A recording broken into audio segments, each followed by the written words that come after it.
Dear future best-selling author, yes, I am talking to you. Sounds exciting to be called that, doesn't it? If you follow the words on the pages ahead, becoming a best-selling author will not be the end. It will be the beginning. Publishing a book with this strategy will transform your life, business, and definition of freedom. I love the act of bringing words to life on a page. Words are immortal.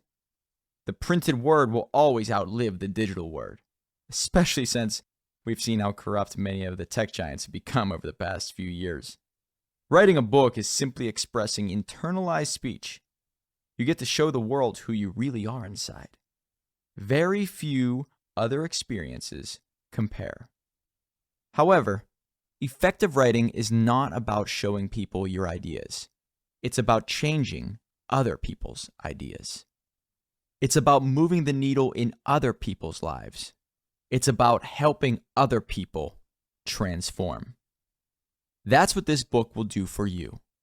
I will show you a new way of looking at book publishing. Quit thinking of it as a daunting task that only English scholars with the most elite degrees can do in this world.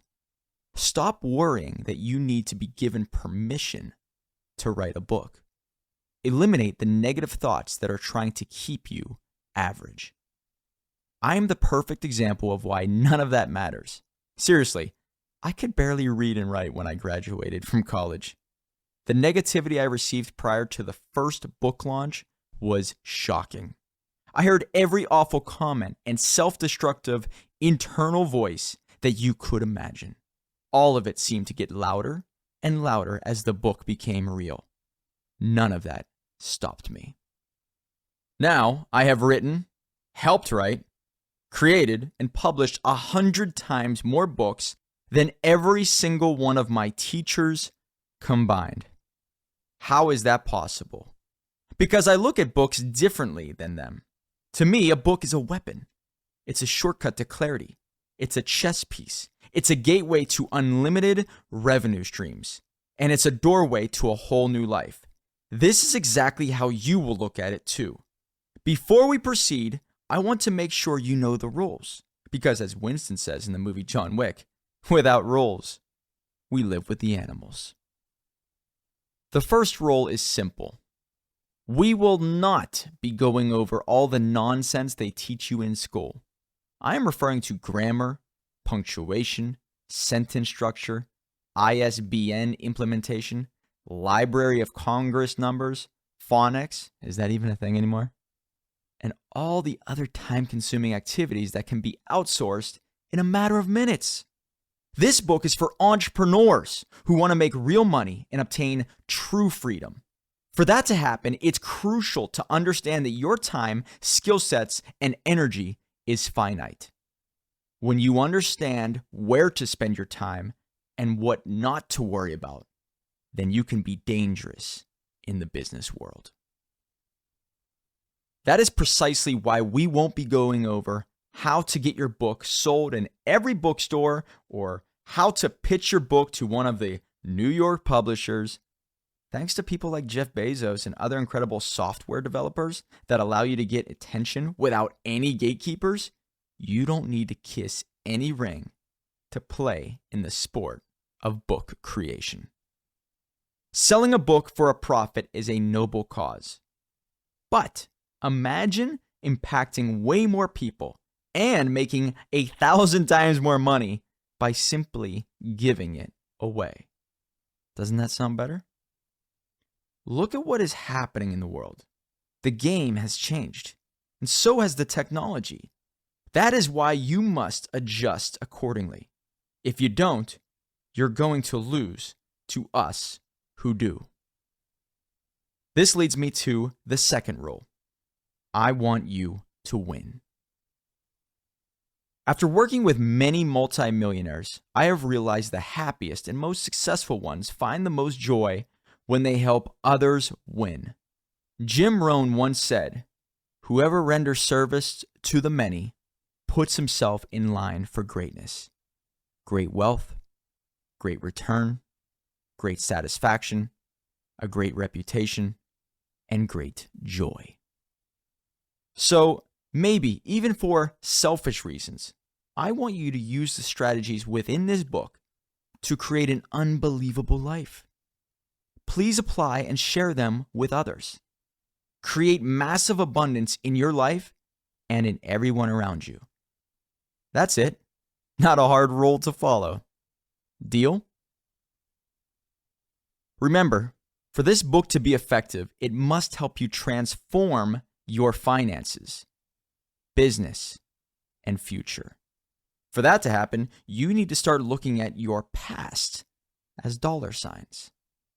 The lessons you learned, the people you met, and the experiences you've lived can all be used to your advantage. Your story is more valuable than you think. If used properly, the next chapter is going to be one to remember. Your $1 million book is already within you. It's time for the world to read it. Chapter 1. Ready, Aim, Write. Your level of income is directly related to how well you articulate your solutions. As I said, your book is a weapon. So let me start out by asking, where are you aiming? What is your target? If you don't even know what you are shooting for, how will you know what must be done to make the dream a reality? This is especially true when it comes to money. Let's first identify and define wealth. What is it exactly? Ask this question to 100 people, and you will end up with 100 different answers. Does that mean wealth is subjective? Not really. The problem is that most people have no idea what wealth truly is. Aim at something. Pick the best target you can conceptualize. Stumble towards it. Notice your errors and misconceptions along the way. Face them and correct them. Dr. Jordan B. Peterson. Like most people, I once believed that wealth was making over 6 figures per year from a single job. Wow, I can't believe I'm even admitting that out loud. With that target in mind, I chased this perceived image of wealth and ended up acquiring a degree in finance. To me, the idea of having a high-paying job meant that I would make enough money to retire on good terms. I would have the time and money to enjoy my post-retirement life on the beach. Ouch. What the hell was I thinking? At 22 years old, my employer asked me what I really wanted in life. All I could think of was answering, to become a millionaire. He looked at me with a strange face and asked, well, what does that mean? It was this incredible moment where I was left speechless. I honestly had no idea what a millionaire was. Is it someone who makes $1 million a year? Or what if that's pre-tax? That's not $1 million, is it? Or is it someone who has a net worth of $1 million? To a lot of us, someone making $1 million a year might just be the definition of a millionaire. All I knew was that I loved the word millionaire. And that's what I wanted to be. Regardless, it was obvious that I had no clear idea about what I wanted to do with my life. My boss then handed me a book, Rich Dad, Poor Dad. From that day forward, I was never the same. The love of reading entered my life. Almost overnight, I became a little clearer about my financial goals. Rather than say I wanted to become a millionaire, I started saying I want to become financially free. This new target began shaping my actions. It wasn't long until I started equating millionaire, wealth, and freedom to the act of acquiring multiple revenue streams. It's safe to say that most people believe wealth comes from a single income stream, but that is far from the truth. According to current statistics, the average millionaire has 7 different income streams. Interesting, isn't it? I wonder why they don't teach that in school. After reading Rich Dad, Poor Dad, I went out and got my real estate license. Within 3 months, I bought my first 4-unit building, and I was off and running as a landlord. Yet, I soon realized that I was not achieving any type of personal freedom. Doing everything on my own drained my time, energy, and money. Right around the same time as I was fixing pipes and sinks and roofs as my own property manager, I decided to put all my passion into a side business. You see, my true love is in creating. So I went all in on the passion project and failed miserably. Then I tried 3 more startups. All of them failed miserably and went down in flames. I didn't give up. Driven by the desire to be successful and the fear of working for someone else my whole life, more on this later, I started my 5th business called Doggy Surprise.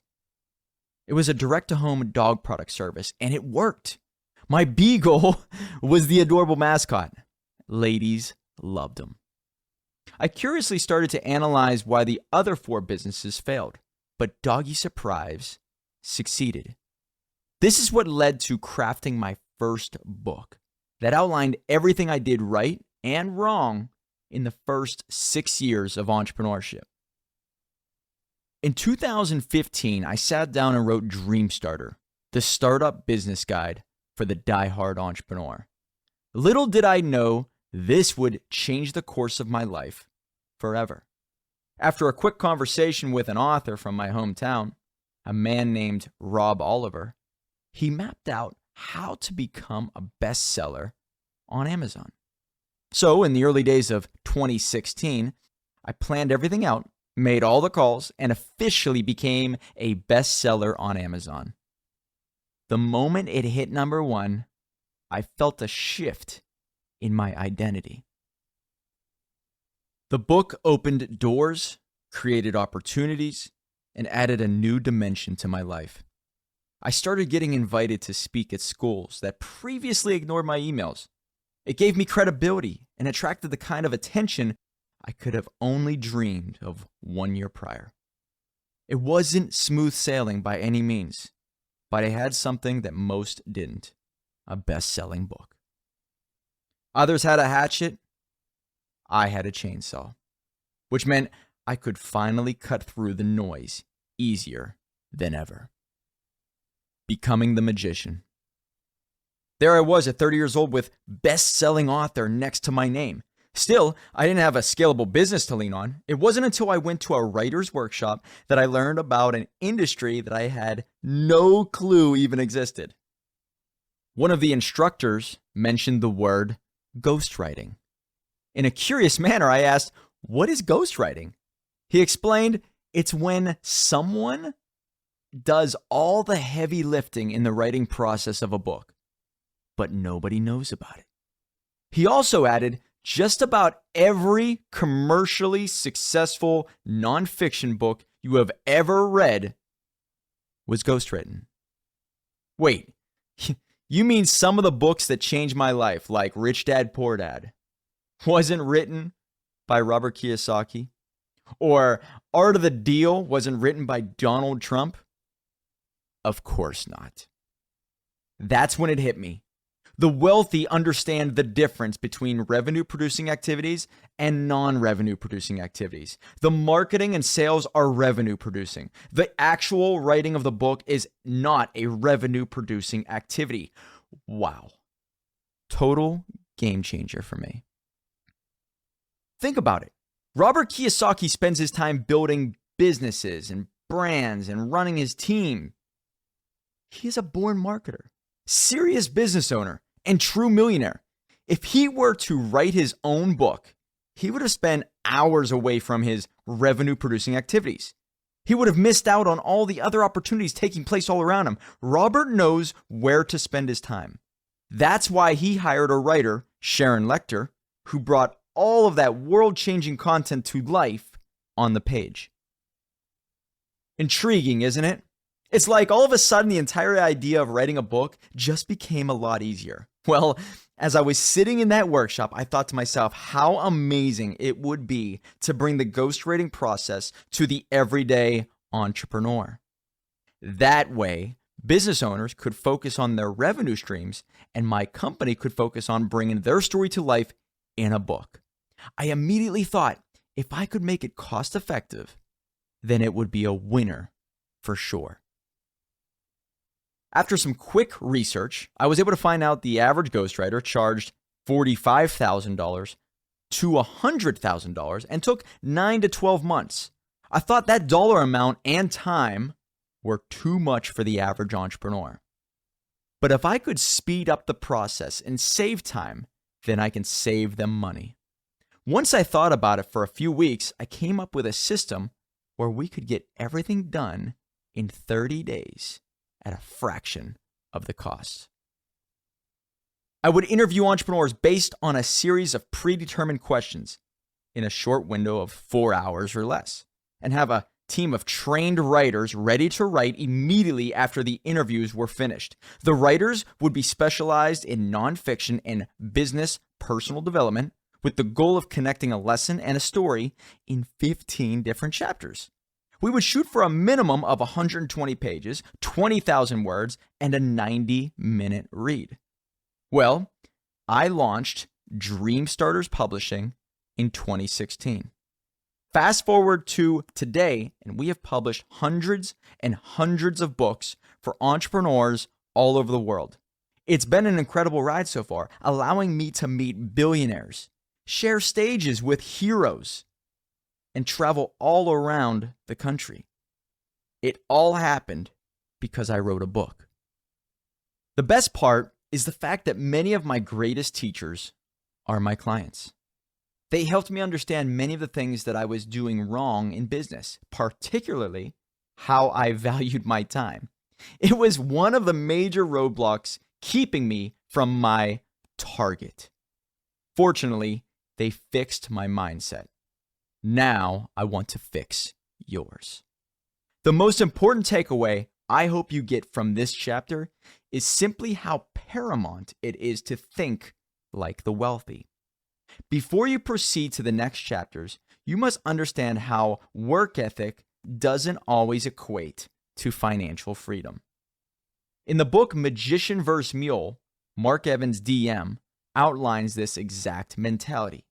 He highlights how most entrepreneurs take pride in doing everything themselves. They love feeling important and running a one-man show. These types of people are called mules. They love talking about their incredibly high standards and how hard they work, yet they never achieve time freedom, massive results, or true wealth. This is who I used to be. Then there are the magicians. These entrepreneurs are the ones who figure out a way to be omnipresent. They outsource their weaknesses, focus solely on revenue-producing activities, and accomplish way more in less time than mules. Basically, this is how Robert Kiyosaki and Donald Trump run their businesses. Magicians create time, mules spend it. If you're like me and your target is freedom, then you need to become a magician, not a mule. My definition of wealth is having time freedom, financial freedom, the excitement to wake up and tackle life, having health, energy, and vigor to pursue what is meaningful. What is your definition? Motivation. Is a target enough? Absolutely not.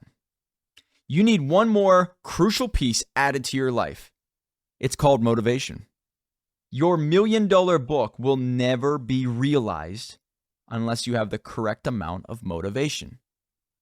The want for $1 million is simply not enough.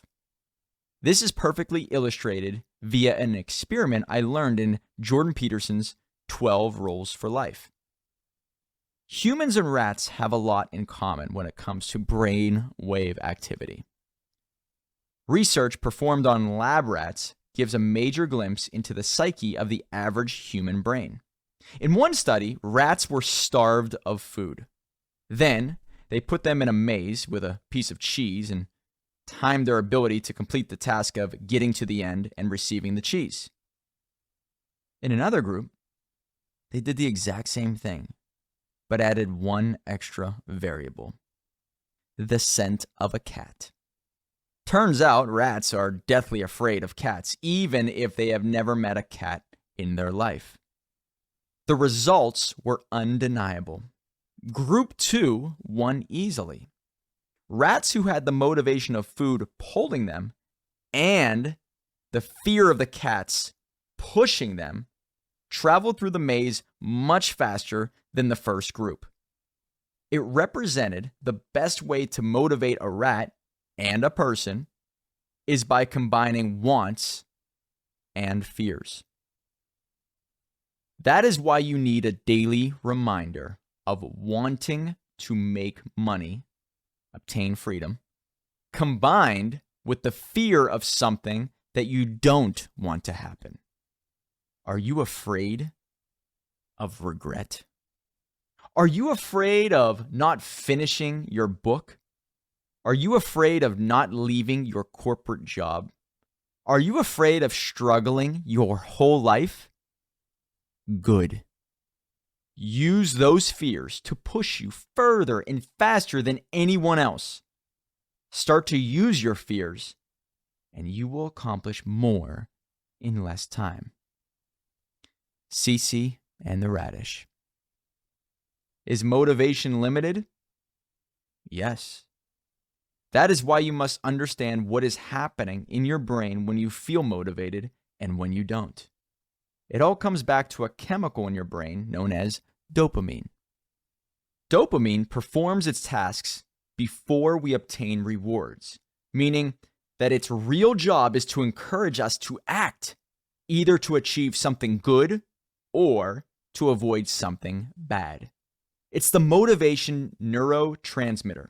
Your body makes it, and your nervous system uses it to send messages between nerve cells. That's why it's sometimes called a chemical messenger. Dopamine plays a role in how we feel pleasure. It's a big part of our uniquely human ability to think and plan. It helps us strive, focus, and pursue things that we find interesting. Yes, dopamine can be created by implementing exciting rewards in your life, internally and externally. But here's the rub. Dopamine is not unlimited. Therefore, you need to value it. You need to cherish it. In fact, you need to protect it. This is explained in Charles Duhigg's book, The Power of Habit. Duhigg describes an experiment performed by Case Western's Mark Muravan, where the willpower of students was put to the test. One by one, students were put into small rooms, being monitored through a two-way mirror, and sat in front of a table with two bowls. One bowl had freshly baked chocolate cookies in it. The other had radishes. The cookies looked and smelled amazing. Each student was assigned to either eat the chocolate cookies or the radishes. Cookie eaters were not allowed to eat radishes, and radish eaters were not allowed to eat chocolate cookies. After the eating portion of the experiment was complete, students were given a task to work on an impossible-to-solve puzzle. The results were incredible. The cookie eaters significantly outperformed the radish eaters. They worked harder, stayed at it longer, and functioned in a higher capacity. Why? Because of dopamine and willpower were still intact. The radish eaters spent all their willpower resisting the cookies, leaving them drained. They wasted it on non-productive activities. The excitement in their brain was gone. What happened was the work it took to resist the dopamine boost from eating the cookies exhausted them, while the other group assigned to eat the cookies had plenty of willpower left over to work on the puzzle. The takeaway is this: willpower and self-discipline are like muscles. They can be exhausted and they can be strengthened with use. Watch out for the temptations that keep you from finishing what you start. Resisting the dopamine hits will tire you out. Sometimes the best answer is to never put yourself in the same room with that to which tempts you in the first place. What will keep you from finishing your book and growing multiple revenue streams? giving in to the temptations that distract you, or getting exhausted from fighting off the temptations.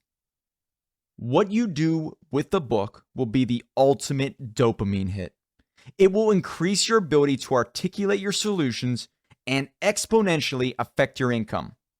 Ultimately, it will get you to where you want to go and away from what frightens you. $1 million takeaways. Number 1, identify the real target. Number 2, become a magician, not a mule. Number 3, use your fears to get further faster. Number 4, remove the distractions from your life. Question: how do you define wealth? Additional books to read: Magician vs. Mule by Mark Evans DM, 12 Rules for Life by Dr. Jordan B. Peterson, The Power of Habit by Charles Duhigg. Chapter 2: A New You. It's a luxury to pursue what makes you happy. It's a moral obligation to pursue what you find meaningful. Dr. Jordan B. Peterson. The moment you begin to put your book together, many things will begin to change, including how you see yourself and how people see you. The first thing that happens is that you gain clarity. If someone were to put a price tag on clarity, what would you be willing to pay? Clarity is an advantage. I realize clarity gives people a true advantage. Nowadays, I do whatever I possibly can to increase my own clarity. This includes constantly creating new content, books, and experiences. How does a book lead to clarity? Through the act of teaching. Teaching automatically forces you to a new level of understanding. Robert Cialdini's best-selling book called Influence talks about this phenomenon. Teaching increases comprehension. If you analyze how some of the greatest teachers work, especially teachers for jiu-jitsu, you will discover a pattern. They will teach their students something, and then the following day, ask the students to teach it back to them. Teaching reinforces the concepts so that your mind will make what you have learned more tangible, thus automatically making you a better communicator. Do you want to make more money in anything? Become a better communicator, period. By teaching how to build a business, write a book, create a podcast, attract better relationships, or anything that you can think up, you start to analyze those scattered pieces of your thoughts and create a link between them. Learning is one thing. Having the ability to articulate it to another person is a whole new level of understanding. Teaching leads to clarity. The way to become more dangerous in this world is by becoming more articulate. Dr. Jordan B. Peterson. If you can articulate your thoughts and your lessons, then you can become very, very dangerous. In a good way, of course. Social proof. The second big takeaway that happens after you write a book is that you automatically increase your social proof. Social proof is a term that is used to explain evidence of past success. Why would someone trust you? Well, because someone else trusts you. Think about it. If you have the word best-selling next to your name, the average person will at least comprehend the market has already proved you to be a winner. The world loves winners. Remember that. A very hard lesson to learn in the startup world is this. Very few people will believe in you until other people believe in you.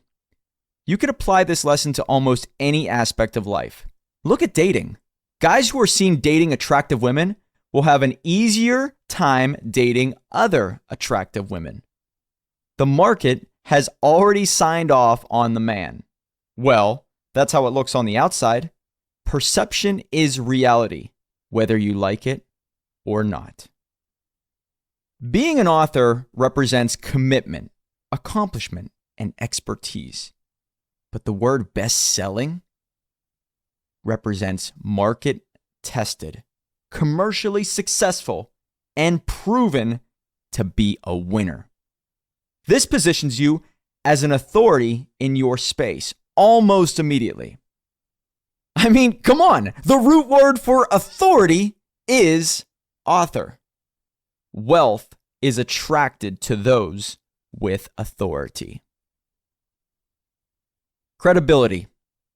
When was the last time you didn't buy from someone simply because you didn't trust them? Now think about why you didn't trust them. My bet is it had something to do with the lack of information. Something was missing. One of your check boxes wasn't checked. We all have our own check boxes before we hand someone our money. The key is to cross off as many check boxes in someone else's mind before they even meet with you. Credible is usually on that list, alongside committed and an expert in the field. Guess what? A book checks off all those. If you are looking to increase your credibility, the best way to do that would be to write a book on a topic that is of high importance to your name. Think about it. If you were in the real estate industry, my guess would be you would be trying to gain the attention of investors. You could rely on social media to get the job done, and you will go on to gain attention. However, many people will be fighting for attention also. On the other hand, if you are someone who is known to be an authority on the subject matter, has a best-selling book under their name, and then guess what? Investors would automatically see you as more committed. It's one extra trophy, one extra level, one extra notch that sets you apart from the competition. Around 85% of people alive today have said at one point in their lives, I want to write a book.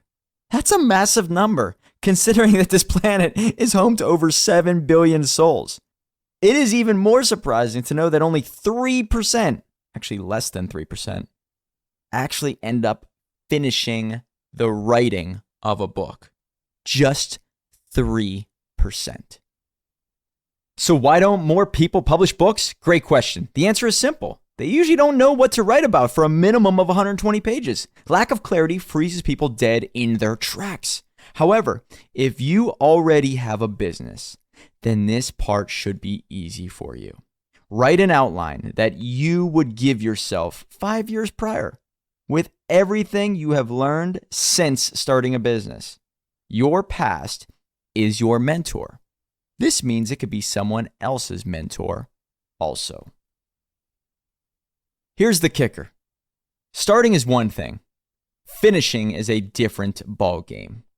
Uncertainty of content might be why they don't start writing a book, but it certainly isn't why they don't finish writing one. People typically do not finish writing a book because they don't realize how much money they are losing every day it is not published. It comes down to a lack of monetization, creativity. Without vision, you have no excitement. More importantly, no fear of loss. An unfinished book is costing you money. Start opening your mind and answering what the world needs to see from you before they trust you. Open it a little more to envision what you are missing out on by not showing it to them. I was trying to get speaking gigs for months before I put together my first book. The moment I became an author was like a light switch went on. Event organizers began sending invitations asking for me to speak at their events. Why? Because I checked enough of their boxes. You must remember, event organizers are always eyeing up people who have more to give than the rest. If you have a book, you automatically skip the queue and go straight to the front.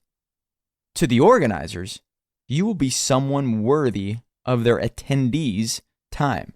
Make it easy for them to say yes to you. Separate yourself from the pack. A new identity. A lot of people will suffer from what is called the imposter syndrome. In fact, you might be going through it right now. Here are a few typical questions that can highlight imposter syndrome. See if any of these ring any bells. Who am I to write a book? Am I ready to write a book? Do I have what it takes to write a book? What if I mess it up? Why would anyone read my book? If you feel a connection to any of these above questions, let me be the first one to say, it's all BS. It is just an automatic feeling that creeps into the back of your minds. Whenever you level up in life or change the trajectory of your status, the imposter syndrome will crawl its way back inside your head. I've met with many multimillionaires who still feel this way every time they take on a new project. This is normal. In the book Outwitting the Devil by Napoleon Hill, he goes on to explain this voice as the devil trying to hold you back in life.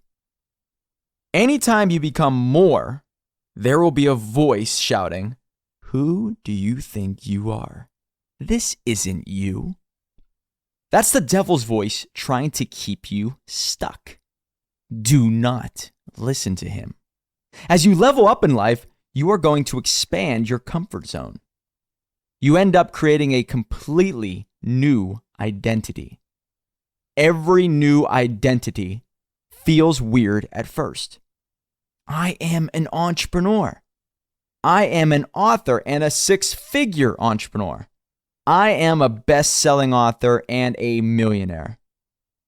Say it enough times and it becomes second nature. At first, it feels constrictive, but then it becomes a part of you. Similar to how Garth Algar explains his new show in the movie Wayne's World. You must believe it before the world believes it. Got it? Cool. Party on. Getting used to anything new takes time. It may feel weird at first because you will constantly ask yourself if this new person is truly you. Trust me, once you put this new identity on, you will never want to look back ever again. I know this from experience. When I became a best-selling author, the people around me were in shock. They were not exactly expecting me to achieve that status. And it wasn't all their fault. I mean, I was not the most articulate writer out there. The only difference was that I was the one to put out a book before anyone else. And that changed everything for me. My new identity was best-selling author of Dream Starter, which meant I had the new moniker as the Dream Starter. Talk about a show-off, right? Well, I owned it. I thought, that's who I am now. Guess what? You will have to own your moniker too. Life will change for you. There is no denying the fact that once you have your book out there, life will go on to change for you. You will start obtaining something that most people do not, and that is authority. You will have more certainty in life. It will show in your behavior, your attitude, and the way you speak to people. With time, you will understand how this will greatly impact your earning potential. You will start to analyze the kind of people you wish to attract in your life. It will also become clear as to who are the people you wish to phase out from your old life. All of this sounds insane, I know. I mean, how can a book do all this? However, when you increase self-assurance and certainty, expect that to spill off into every part of your life, especially amongst your social circles.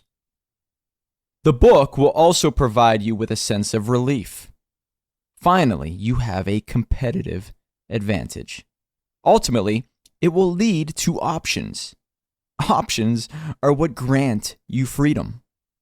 People living in survival mode are desperate.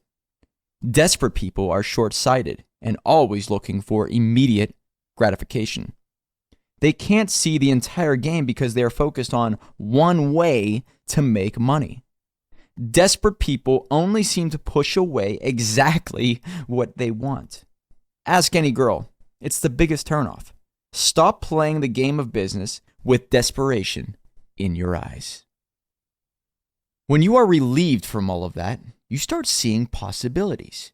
You will start seeing rewards with every move you make. Now you will be able to see into your future way further than you could have done before. The book will become the ultimate chess move.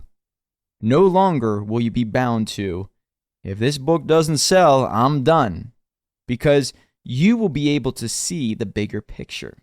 Yes, the sales may bring in some additional cash, but the books that you end up giving away will fetch you leads, clients, speaking gigs, and all of that will pay you 100 times more on the back end. Wealth is a time game. It is your ability to see what others either refuse to see or simply cannot envision.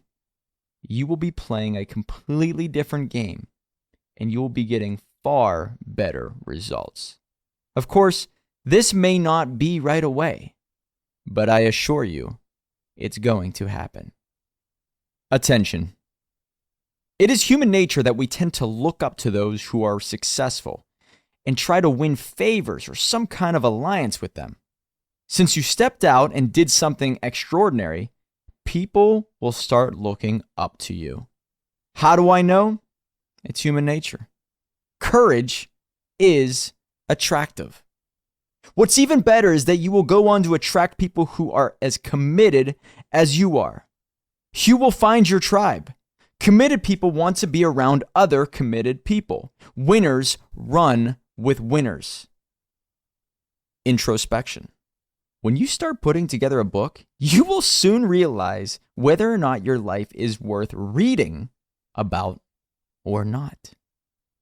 As you write, you will analyze how interesting of a life you are living, or failing to do so, whether for yourself, your kids, or your spouse. Naturally, you will be drawn to make it more exciting, which is why you will dive deeper into your own personal stories to bring out the best lessons and the best highlights. This automatically causes you to up your adventure game. What you go through can be used as content. The more interesting the story, the more people will care about listening to you.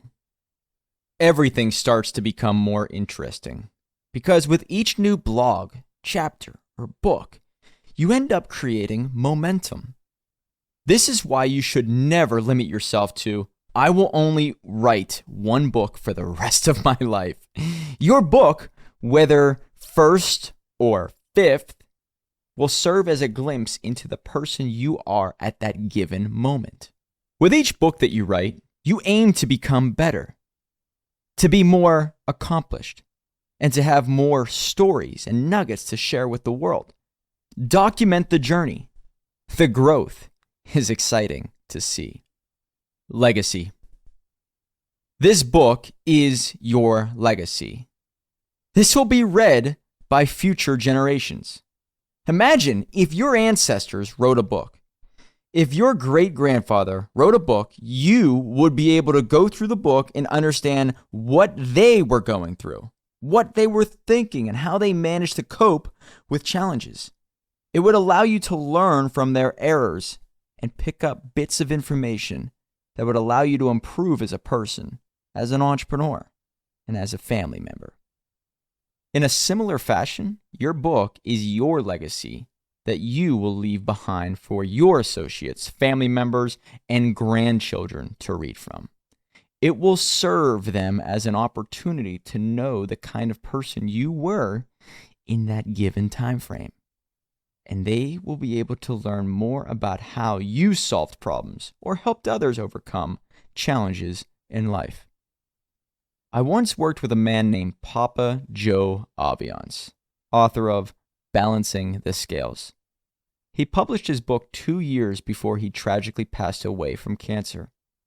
Despite his passing, he left behind a legacy for others to follow. He will continue to serve as an inspiration to those who come across his words. His words are immortal. When you write a book, your words will become immortal also. Remember, wealth isn't just about money. It encompasses the combination of health, happiness, and freedom. At the end of the day, it's not just about you. It's for those whom you love also. Order out of chaos. Writing a book allows you to make order out of chaos.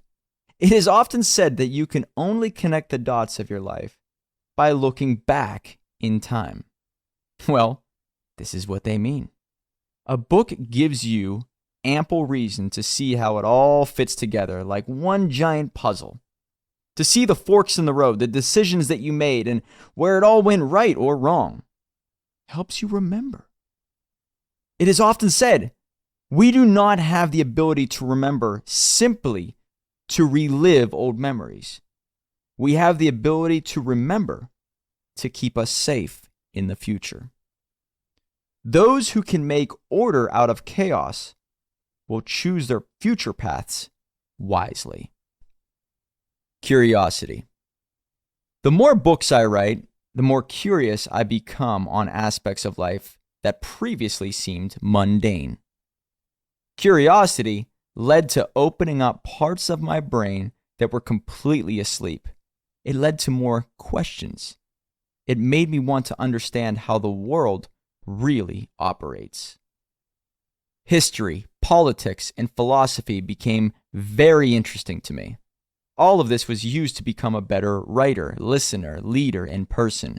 As you write, publish, and market your books, many new parts of your life will make themselves known to you. New parts of your brain will begin to engage. As you begin to understand the world more, you will begin to make better chess moves. This in itself will drastically change your bank account. Model your heroes. In 2019, I wrote a song and filmed a music video titled Started from Zero. The lyrics are, I started from zero, and I will never stop chasing my hero. The only way to win the day is to love the chase more than the price you pay. I believe most people, consciously or subconsciously, model their life after their heroes. It stems from childhood. If you are clear on who you look up to, most often you start moving in that direction. So who do you admire? Whether it is with your clothes, interests, actions, education, or simply what you believe, I believe we are all chasing some version of our heroes. A book will help you determine if you are on the right path or not. You will see if you are becoming more like your heroes or your enemies. Formalizing your thoughts, putting them out for the world to see, and defending them will help answer the ultimate question. Am I living in accordance with my heroes or not? Once you do that enough times, then you begin to sleep well at night with the full understanding that you are on the right path. Choose your heroes carefully. Model their behaviors. Become the hero of your own story. A book will show you it doesn't matter where you start. It only matters where you finish. It's not your fault to be born without any money, but it is your fault to die without any money. Whether you realize it or not, we are all characters in other people's stories. That means you can be the hero in someone else's story, as long as you continue evolving into the person you are meant to become. Change the hierarchy. In biology, a dominance hierarchy, also known as a pecking order, is a type of social hierarchy that arises when members of animal social groups interact, creating a ranking system. Look at humans. We are creatures based off of a hierarchy too. It's how we survived for hundreds of thousands and maybe millions of years. You must realize two things. You are currently within a hierarchy right now. And number two, it can be changed. When I wrote my first book, I restructured the hierarchy around me. All the people who were smarter than me in high school suddenly saw me with a best-selling book. I jumped ahead of the line with prestige and notoriety. It was glorious. A book is a form of peacocking. As you may know, peacocking is a term that refers to how men try to attract women. It is when a male projects unique clothes, jewelry, muscles, tattoos, and flash to stand out from other competing males, with the intention to become more memorable and interesting to women. A book will not only change the hierarchy, but it will also help you stand out against your competition.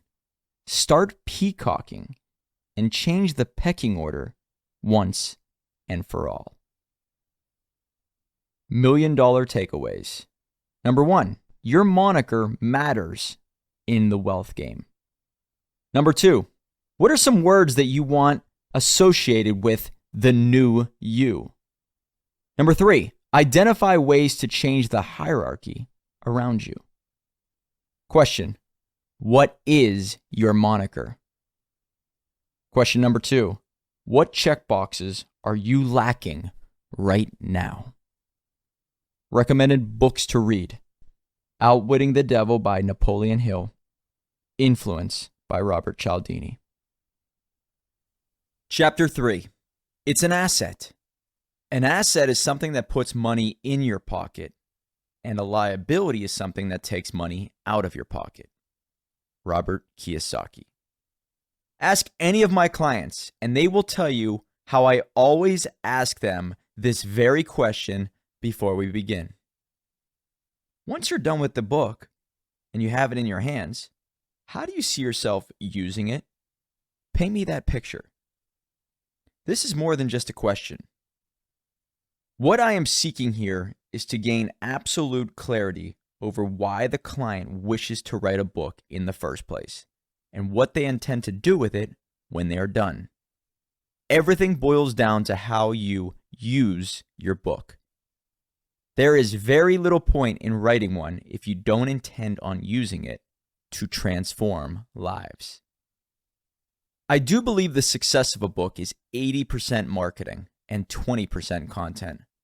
This means the greatest marketer will always win over the greatest writer. Robert Kiyosaki even said, I didn't become the best writing author. I became the best selling author. Understand the difference. While we are talking distribution percentages, now is a great time to bring up the other 80-20 rule. It is called the Pareto principle, and you must use it to your advantage. This is a law of the universe. It means 80% of results come from 20% of activity. In fact, it could be applied to pretty much anything. 20% of all women will get 80% of the guy's attention. 20% of the Earth's bodies of water hold 80% of all the water.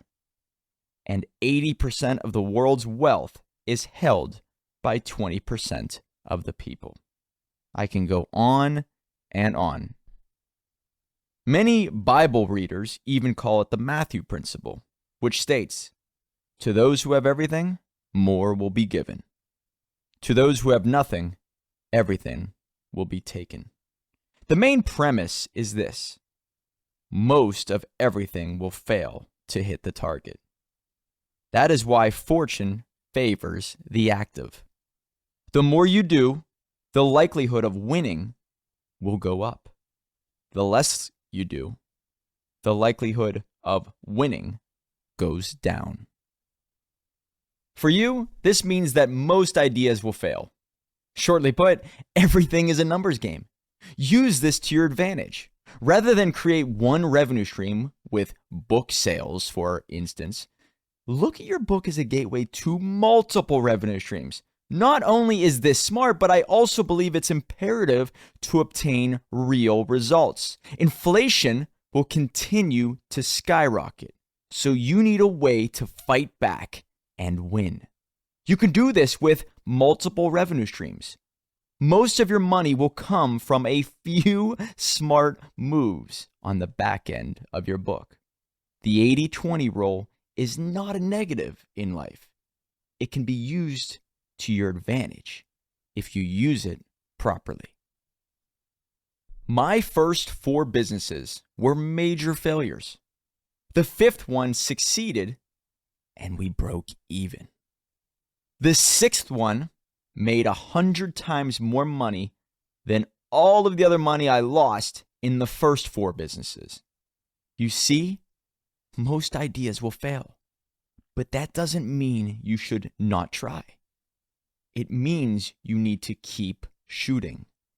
The Pareto principle is your friend, not your enemy. Your service. How you will use your book begins with your service. So what do you do, or what do you want to do? Are you a real estate investor?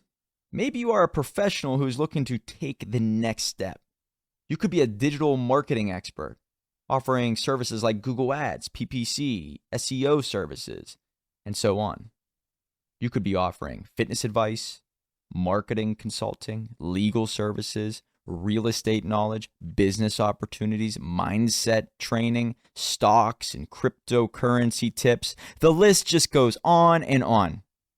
We have worked with hundreds and hundreds of people who have brought their expertise to life in a book.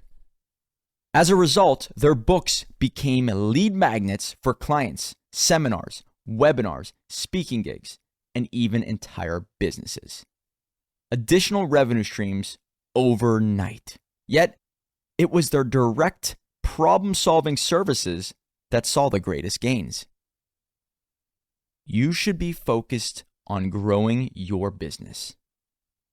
Your aim is to connect with people out there who are looking to get started or have their problem solved through your knowledge and your expertise.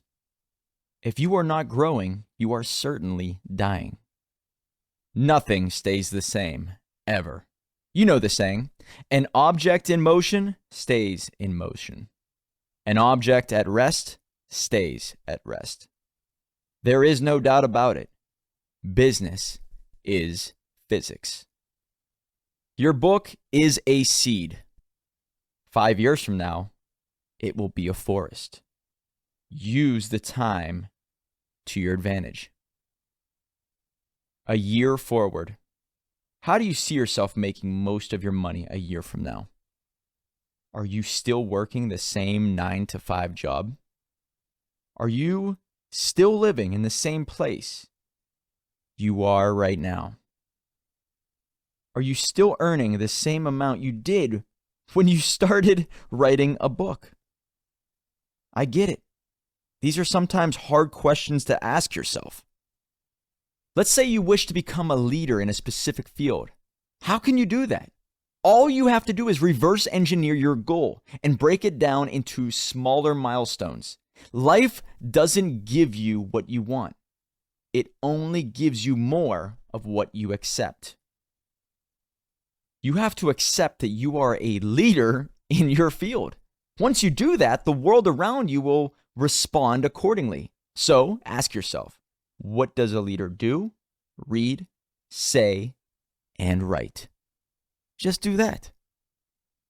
Your first milestone starts with publishing a book about that topic. Then, become a bestseller on Amazon, which is simply based off of leverage, positioning, and timing. I teach people how to do this in our masterclass. As a result of being a best-selling author in your specific industry, people will come to know who you are and what you can do. Get the logo added to the book, then add best-selling author in every bio you have. The next step is to build a 1 to 2 step website funnel. Then simply run a free plus shipping offer. The goal is to get data on people who want solutions you have for that specific industry. And with data, you can build a tribe. Once you know they are interested in the contents of the book, then just give them more helpful additions. You can create a membership program where you can coach others. You can also throw in an educational course. As long as you have their contact information and their level of interest in a subject, you can be of great service to them. Envision this 3 months from now. You are a best-selling author who is giving away his or her book, has a prestigious and easy-to-use book funnel, teaches a fully automated course, and offers a membership program discussing topics related to the book. Think about that. The market will look at you differently, don't you think? All of this is to elevate your name to a point where people start looking for you, not the other way around. This is Attraction Marketing 101. Then, leverage social media, run some creative ads, and boost PR activity to further increase your brand's reputation. By then, you would have created a massive tribe that can be monetized in many ways. Tribes do business with each other.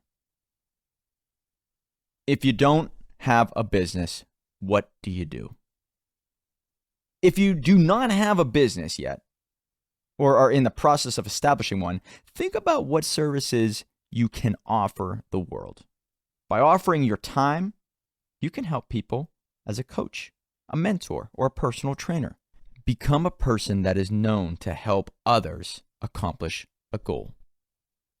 You can also be the facilitator of information. Look at Napoleon Hill. He wasn't the expert. Napoleon interviewed the experts and boiled all their information down into a book. Then he leveraged that book in many ways. With technology, you can create a group around a certain ideology and interview experts. The book becomes a lead magnet, a symbol, and a breadcrumb towards the real destination, the tribe.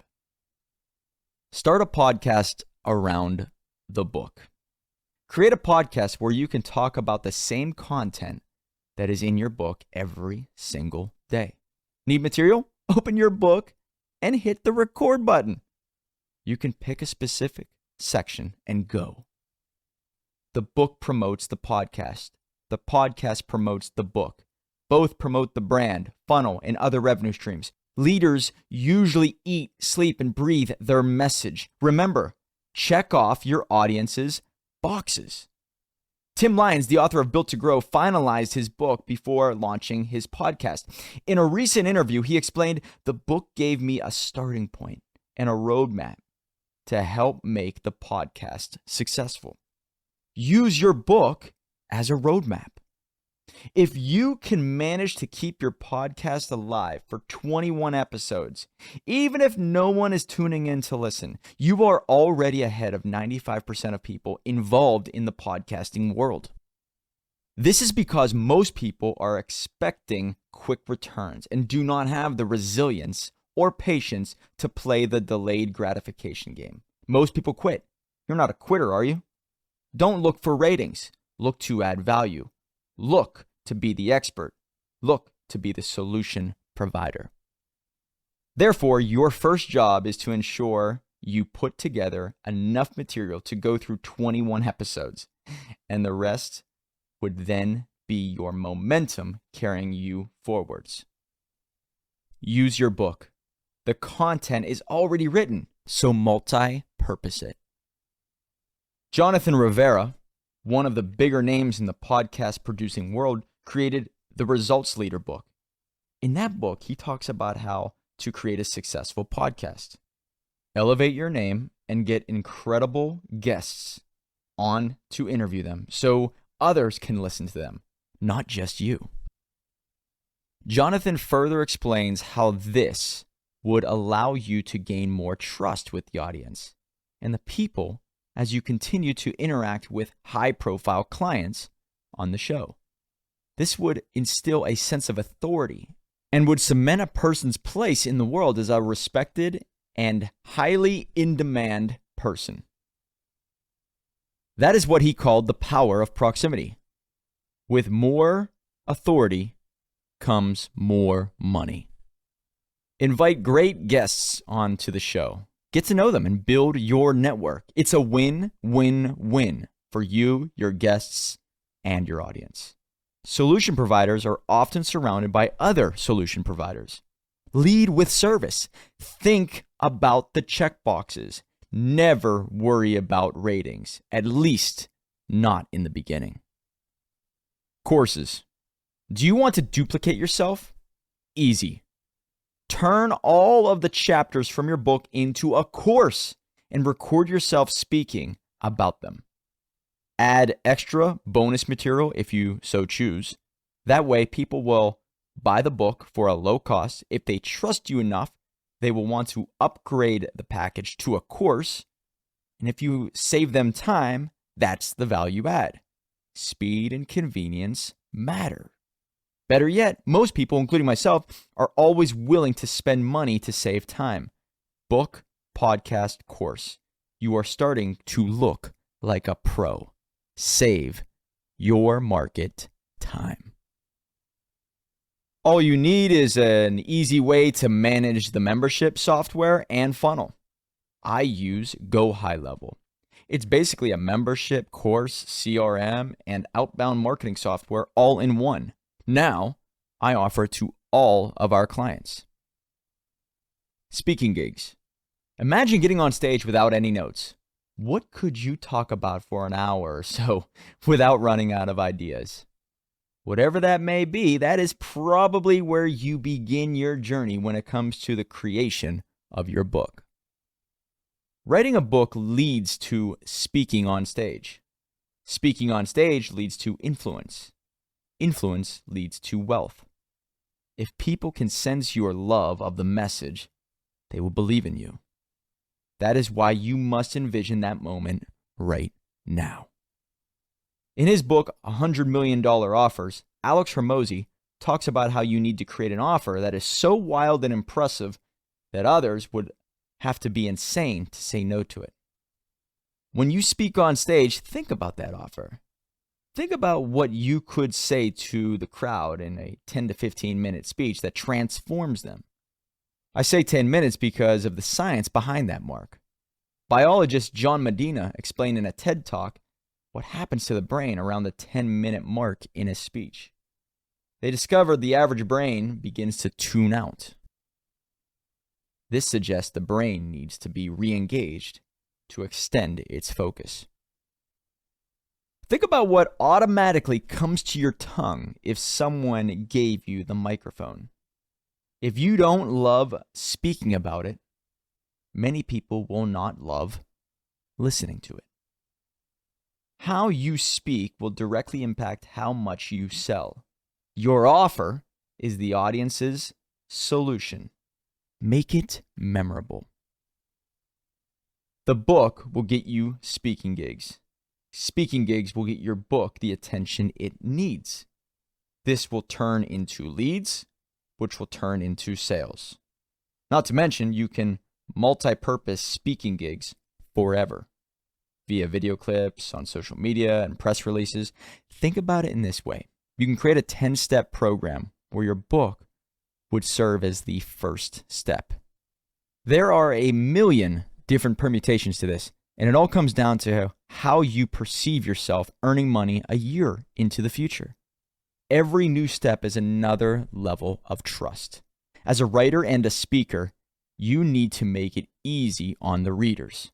The closer you relate to their emotions, the higher the chance of winning their trust. Your book is the first date with the readers. Nobody gets married on the first date, but the readers sure do decide if they want to see you more in the future. Remember the real target. Every story has a central objective, a focal point, or a goal. Your book shouldn't be any different because you, too, will need to stick to your main goal. All roads that you take throughout the book must lead eventually back to your main goal. Therefore, if your book is about financial knowledge, start by explaining the problem. Relate that with a personal story. Offer a solution, what you did to overcome the problem, and move to the next step in line.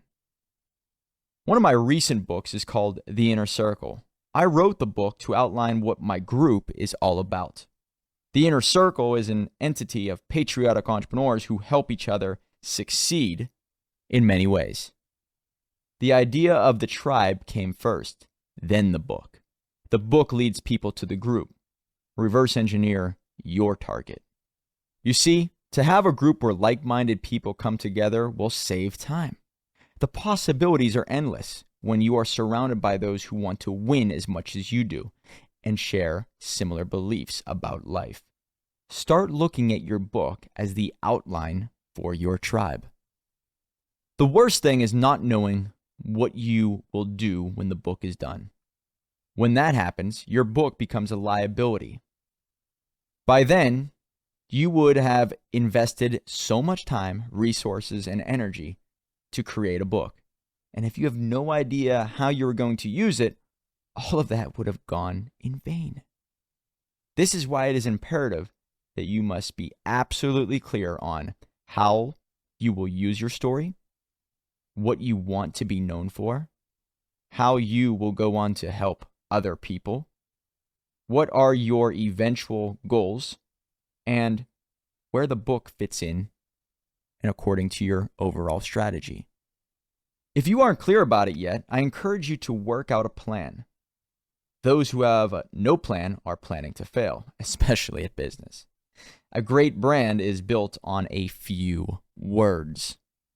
Categorize, identify, and list a few words that you really want to be known, because these words would essentially serve as the foundation upon which you will build your future life.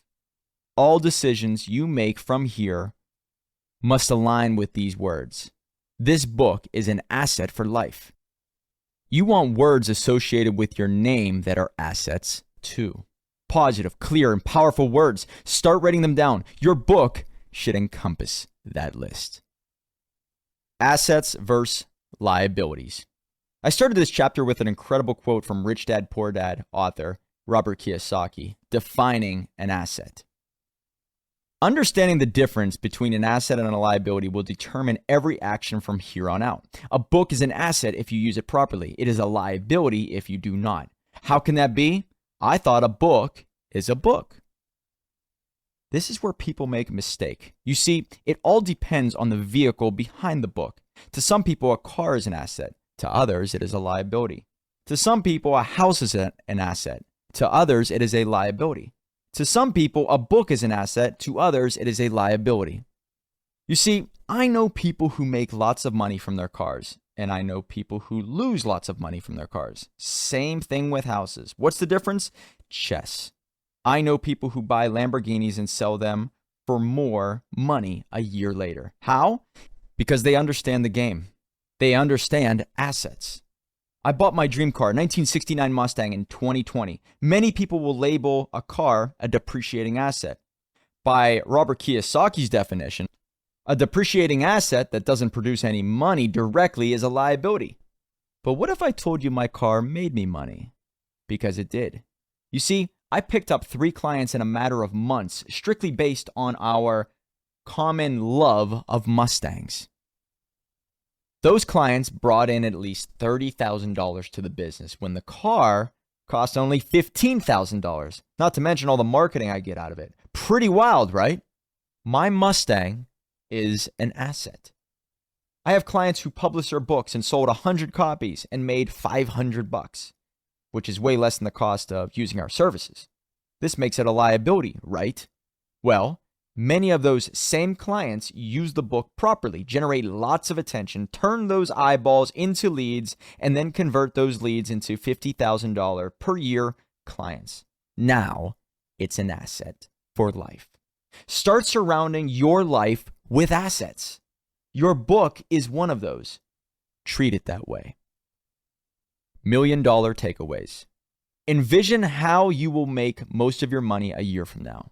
And number 2, according to this real definition of assets provided in this chapter by Robert Kiyosaki, identify how many assets you have in your life right now. Are you applying the 80-20 rule, or is it being applied to you? What could you speak about without any preparation right now? Books to read: Rich Dad Poor Dad by Robert Kiyosaki, Results Leader by Jonathan Rivera, Built to Grow by Tim Lyons. For more information on becoming a bestseller, visit $1,000,000bookpro.com. Chapter 4: Lessons. Great writers are even better listeners. Your mission is to teach, to help, and to be of service. Here is a cold, hard truth. Nobody cares about your life until you are able to help them with theirs. There is even more to this saying that I will explain in the following chapters. It may be harsh, but it is true. Help others advance in life, and you will be remembered. If you make it known to the world that you help people reach their next level, then others will begin to listen. If you wish to be wealthy, figure out a way to help others become wealthy. A biography without lessons will not serve you too well when creating multiple revenue streams. You need to provide lessons and takeaways. These are the golden nuggets that people will utilize and apply to their lives. They are the batons of your book. You must hand off what is essential to the readers. Lead with the mindset of a servant. Give them information that will help. Beginners talk about how they accomplished a task to feel important. Experts talk about how they accomplished a task so others can too. Keep it simple. Begin with easy to grasp lessons that are not complicated. Create a bullet point list. I always lean towards writing down 15 generic lessons. It doesn't need to be 15 exactly, but it's the perfect target in my opinion. In Tony Van Schoik's best-selling book, Effing Simple You, she outlines 5 principles to master in your daily life: family, friends, finances, fitness, and faith. Then she dives deep into those topics. She focused on the pillars of life that are easy to remember. In congruence with the title, all of them cleverly start with the letter F. Simplicity is how you keep and hold people's attention. Humans will not remember what they do not understand. Confused people never buy, invest, or take action. Great writers do not tell people their ideas. They change other people's ideas. And you never do that by overcomplicating a lesson. When you look deep enough into the message of the top entrepreneurs, you will notice they are all saying the same things. In fact, most of the lessons can be traced back to the Bible. Some even became famously clarified by philosophers like Friedrich Nietzsche in the late 1800s. This begs the question, if everyone is thinking the same thing, how can we stand out from the rest? That's where the stories come in. We will be discussing that in the next chapter. If you can make every chapter simple and easy to follow for the readers, you are going to retain their attention. Your lessons might be something that you are already talking about on a day-to-day basis. Maybe it is even something that you take for granted. The lessons are typically a recipe for what makes you successful. Not all of these are grandiose and exciting. That's the point. As I mentioned before, your mentor was none other than your own life. Now, your mentor can be the mentor for others. Do not dig too deep. I encourage surface level insight. If someone were to stop you on the road and ask you how to do X, Y, and Z, you should be able to list it off without much thought. There should be very little pause for thought. It should be that clear in your mind. So, what makes a good lesson? The answer is honesty, truth, realness. It could be something your grandfather taught you when you were young. It could be something you picked up from your first business.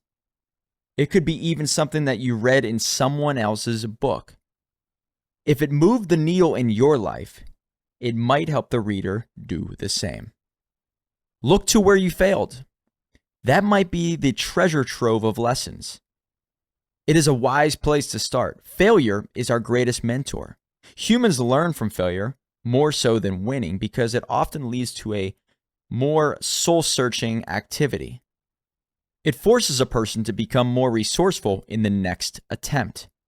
Failing is what stimulates the brain to flex. Ultimately, failure exposes the missing keys. Your shadow moments. The generic lessons might have made themselves known in your darkest days. Do not run from them or try to forget them. Ground zero moments can be your greatest gifts.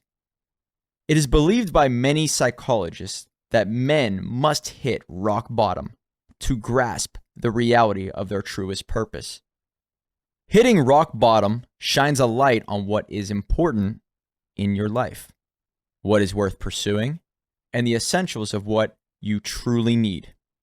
The world-famous German philosopher Friedrich Nietzsche believed in this greatly. That which does not kill us makes us stronger. Friedrich Nietzsche. Lessons learned from my darkest days became my best chapters. When I quit my job and started a business, that's when I really learned about life and who I was inside. The struggle transformed me. It was frightening to see what a man thinks when he is pushed to the brink of financial despair. I looked at my water bills, mortgage, and credit card statements without any money coming in to pay them. I believe this was when I was reborn. It caused me to integrate my shadow, as Carl Jung described in his book titled The Red Book. The shadow is the dark force contained in all men and women, but society tells us to ignore it. You must remember that it is a part of you. There's a reason you have it. In the movie Fight Club, you see the struggle of a man who has been totally emasculated by society. You see the breakdown of men in general when they are coddled their whole lives. They look in the mirror and see themselves as lost souls. It is only when Tyler Durden, who is totally free in every way they are not, shows them how to integrate their shadows. That's when the men become free. The shadow is what allows men and women to use their anger and frustrations to climb out from the pits of hell and make big changes in their life. Integrating one's shadow will give a person an advantage. It will give direction. It will unlock the shackles of society. The early days of entrepreneurship remind me of that movie. Rather than throw my hands in the air, give up, and run back to get a corporate job, I pushed through the pain. This offered me the chance to learn what I needed to learn to become the person I needed to become. It taught me about belief systems, vision, consistency, planning, social circles, habits, attitude, branding, leadership, money management, stress relief, sleep patterns, motivation, grit, image, and much, much more. All of these lessons would lead to my success. The lessons learned in my rock bottom moments continue to serve me. That is why I share them with you. If you are struggling to come up with your list of generic lessons, think back to what you did when you seemed to be going through hell. The great takeaways that others are craving to learn are often not too far from those defining moments. They are the lessons that set you free. Now, do the same for your readers. Size matters. Oh, shoot, that sounds weird. Let me clarify. Your book can't be too many pages. The attention span of human beings is actually dropping drastically. If you write a 300-page book, then you will scare away potential clients. Make it manageable. We shoot for 120 pages. Therefore, you do not want too many lessons. If you give away everything you have to offer in the first book, two things will certainly happen. Number one, you will no longer have anything left for your second book. And number two, it will be too much to read in one sitting. If everything is spilled out in the first book, you end up exhausting your monetization streams in the future. Save some in the chamber for another day. You can always add information to the webinars, courses, and client sessions. Less is certainly more in your first book. The first book is to serve as the foundation of your business. In my first book, I highlighted the importance of vision, simplicity, and demand. In my second book, I highlighted the law of attraction, knowing your strengths, and not holding back. All generic lessons that helped me get to the next level of my life. Dissect your own recipe. Break the lessons down into a few words. What's simple gets done. Time is of the essence. Entrepreneurs evolve fast. That is why speed matters when it comes to writing a book. The longer you drag out the book creation process, the higher the chance of changing direction. It's better to get a book finished in 3 months than 3 years. Why? Because so much happens over a 3-year period, leading to being off balance and making it harder on you to figure out what to add to the book and what to take out. A book should be a snapshot of who you are right now. In 3 years, you will be someone a little bit different. You will have a bigger network, more resources, and much more wisdom. The only person you must compare yourself to is who you were yesterday. Get the book done fast so you can use it to be a little further tomorrow. Give and receive. Tony Robbins says, humans feel most alive when they are doing 2 things, growing and giving. A book does both. Something magical happens when you start to help others. Karma is real. What you put out into the world will come back tenfold. So, choose your actions wisely. That is why you should make it a goal to help as many people as possible achieve their goals.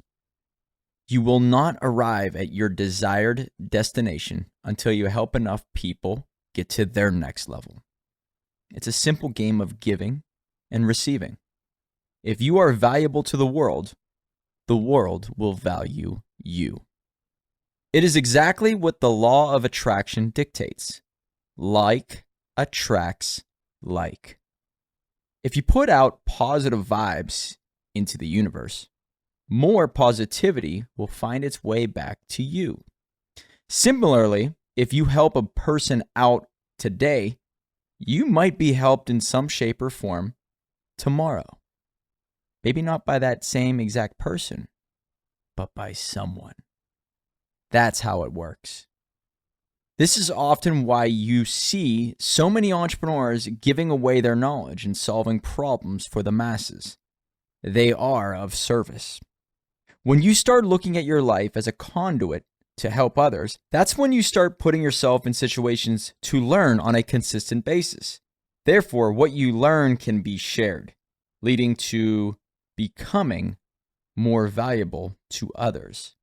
Wealth is naturally attracted to those who solve other people's problems. When you stop worrying about yourself and start helping others, that's where opportunities emerge. I started this book by defining wealth. If your goal is to gain wealth, you need to start thinking about how you can help others generate wealth. When you do that, you start generating wealth for yourself as well. Become the person who helps others make money, and you will never need a dime again. Think about it. If you can help someone get $1 million and charge them $50,000 for your services, why wouldn't they pay you? There are so many people out there who would be willing to pay you twice that much in a heartbeat. Why? Because they want help. They need guidance and someone to teach them how to get things done. The world will pay for their problems to go away. Humans will always pay money to be happier. Empower them by coaching them with your skills and knowledge. Help them attain the next level, and I promise you, you will reach your next level. Win lots of games. Givers win. Jordan Peterson explains one of the secrets to success is being invited to play lots of games. He says the way you win lots of games is by being the type of person who is invited to play lots of games. Stop and think about some of the people you involve in projects, ideas, businesses, and social activities. I assume they are fun, like-minded, funny, easy to get along with, share common goals, hardworking, honest, transparent, proven track record, and I can keep going on and on. Well, one way to be invited to play more games is by branding yourself as the helper. Your book can be the signal to the world that you are here to help. Imagine how many opportunities and games will come your way. Sometimes the hard part is not winning. It's the receiving the invitation to play. That's the hard part. Through these invitations, you establish relationships, networks, and contacts that will call upon you every now and then to join them for an opportunity. As life goes on, you become more valuable. Money always will follow value. The soil says, "Don't bring me your need, bring me your seed." Jim Rohn. Your lessons are your seeds. Do not bring your readers, audience, or affiliates your need. If you do, you will only be forgotten. Readers and clients only care about the value you provide, your seeds. This is how you grow a harvest, reap major rewards, and change the world. What you provide is what you will be remembered for in life. Give away the lessons that changed you. $1 Million takeaways. Write down 15 lessons you learned that helped you accomplish something difficult in reference to direction of your target. Get invited to lots of games by helping others win lots of games. Embrace your shadow moments. Help others generate money and set people free. Books to read. The Bible. Effing Simple You by Tony Vanschoik. Unlimited Power by Tony Robbins. Ambition by Jim Rohn. Chapter 5. Stories. Those who tell stories rule society. Plato. In the last chapter, I talked about how nobody will care about your life until you help them with their life first. However, there is one other part that you must remember. You see, nobody will care about your life until you help them with theirs. But they will not trust you until they know your backstory. Your story is what gives people a glimpse into your soul. It builds common ground. It is the key differentiator that separates your book from others, and it establishes trust. Since you outlined 15 lessons to teach your audience, now is the time to match them up with 15 stories. The magic of story. Humans learn most effectively through storytelling. Evolution has exposed this to us. Some of the earliest written stories throughout the history are retold in movies, books, and lectures to this day. They help define our lives. Look back on your childhood. You were bombarded with story after story. In a sense, they are what taught you about right and wrong, love and hate, dreams and nightmares. You might not have been able to grasp the lesson at the time, but you sure can recall the story. What do all the most compelling stories have in common? Transformation. Pinocchio is the story of a wooden puppet who dreams of becoming a real human boy. A magic fairy deems his wish to come true only after he proves his worth to the world and earns it.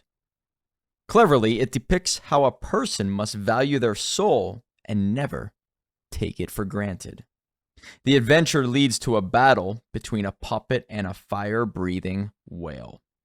The whale represents chaos, which holds him and his father captive.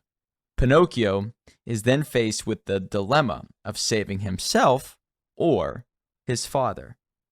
In a sacrificial act, Pinocchio risks his life to ensure his father lives on. Ultimately, it leads to the temporary death of Pinocchio's puppet form. You soon realize Pinocchio completed the task of exemplifying selflessness and earning the right to be made whole.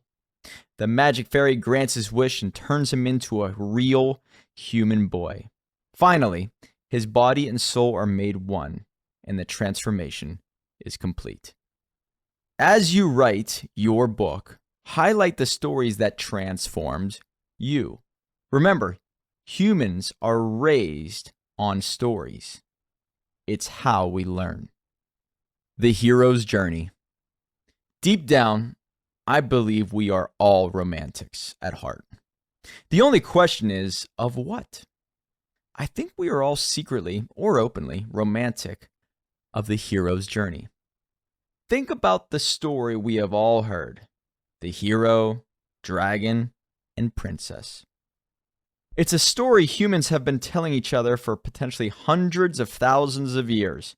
We all know it and can recite it without even thinking.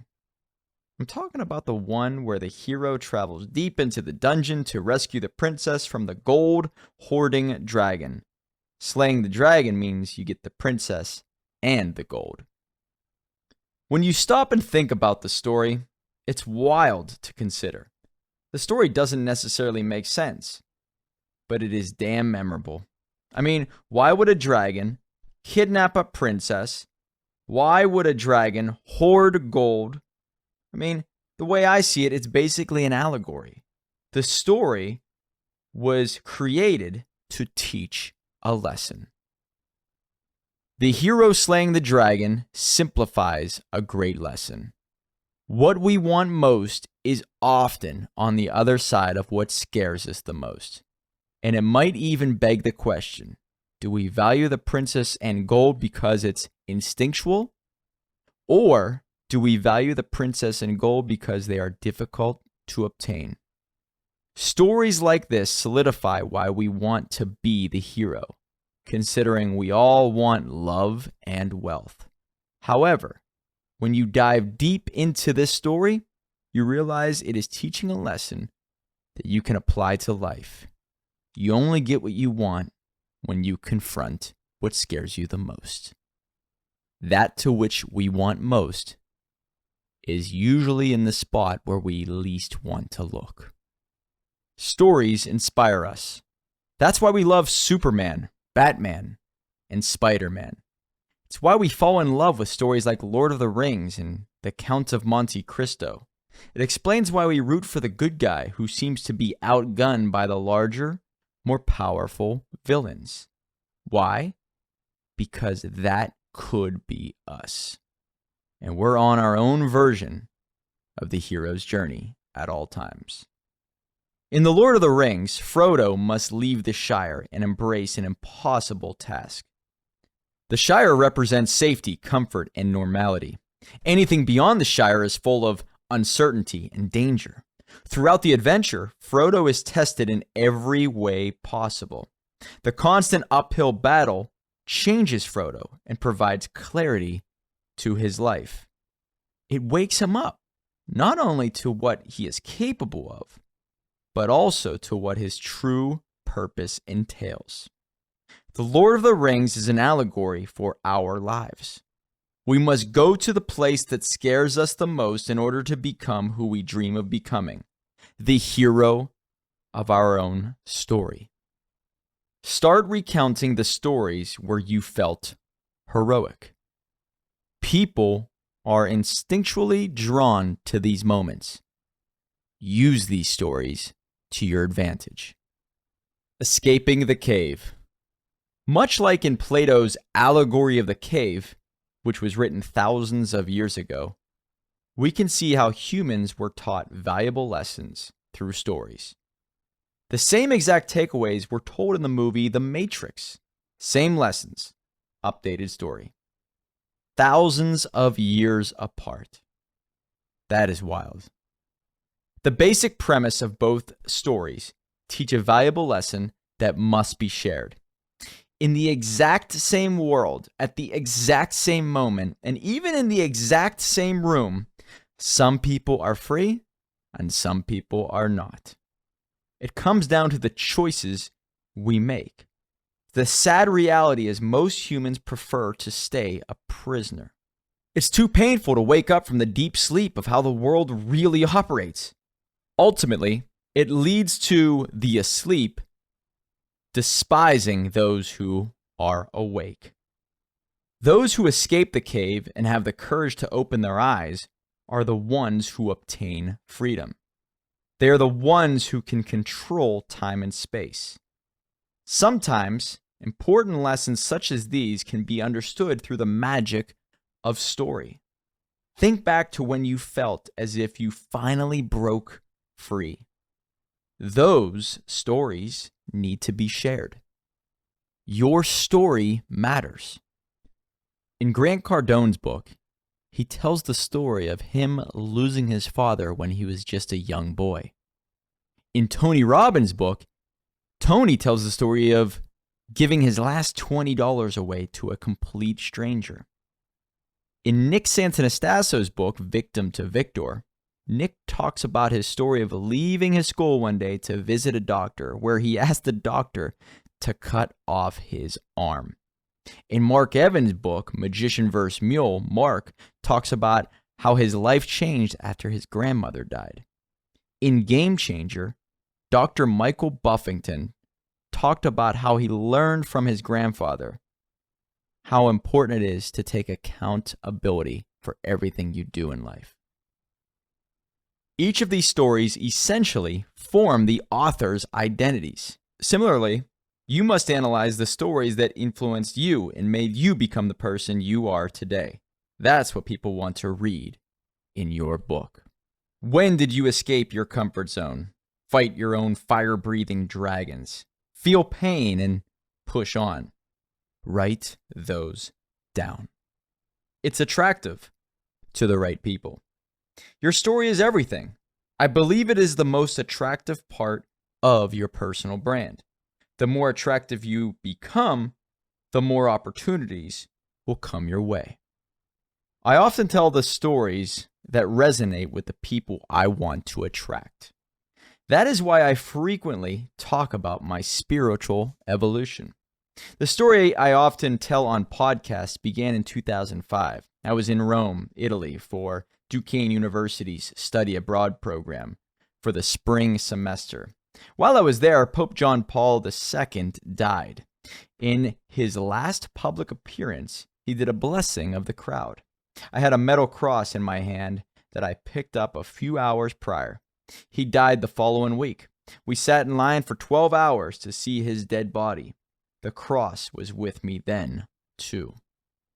At the time, my faith wasn't particularly strong. I was a Christian, but I was just a kid that went to church out of habit. My entire life, I was raised Catholic, but had no real connection. Fast forward to 2013. I was struggling financially. I hated hearing the word money.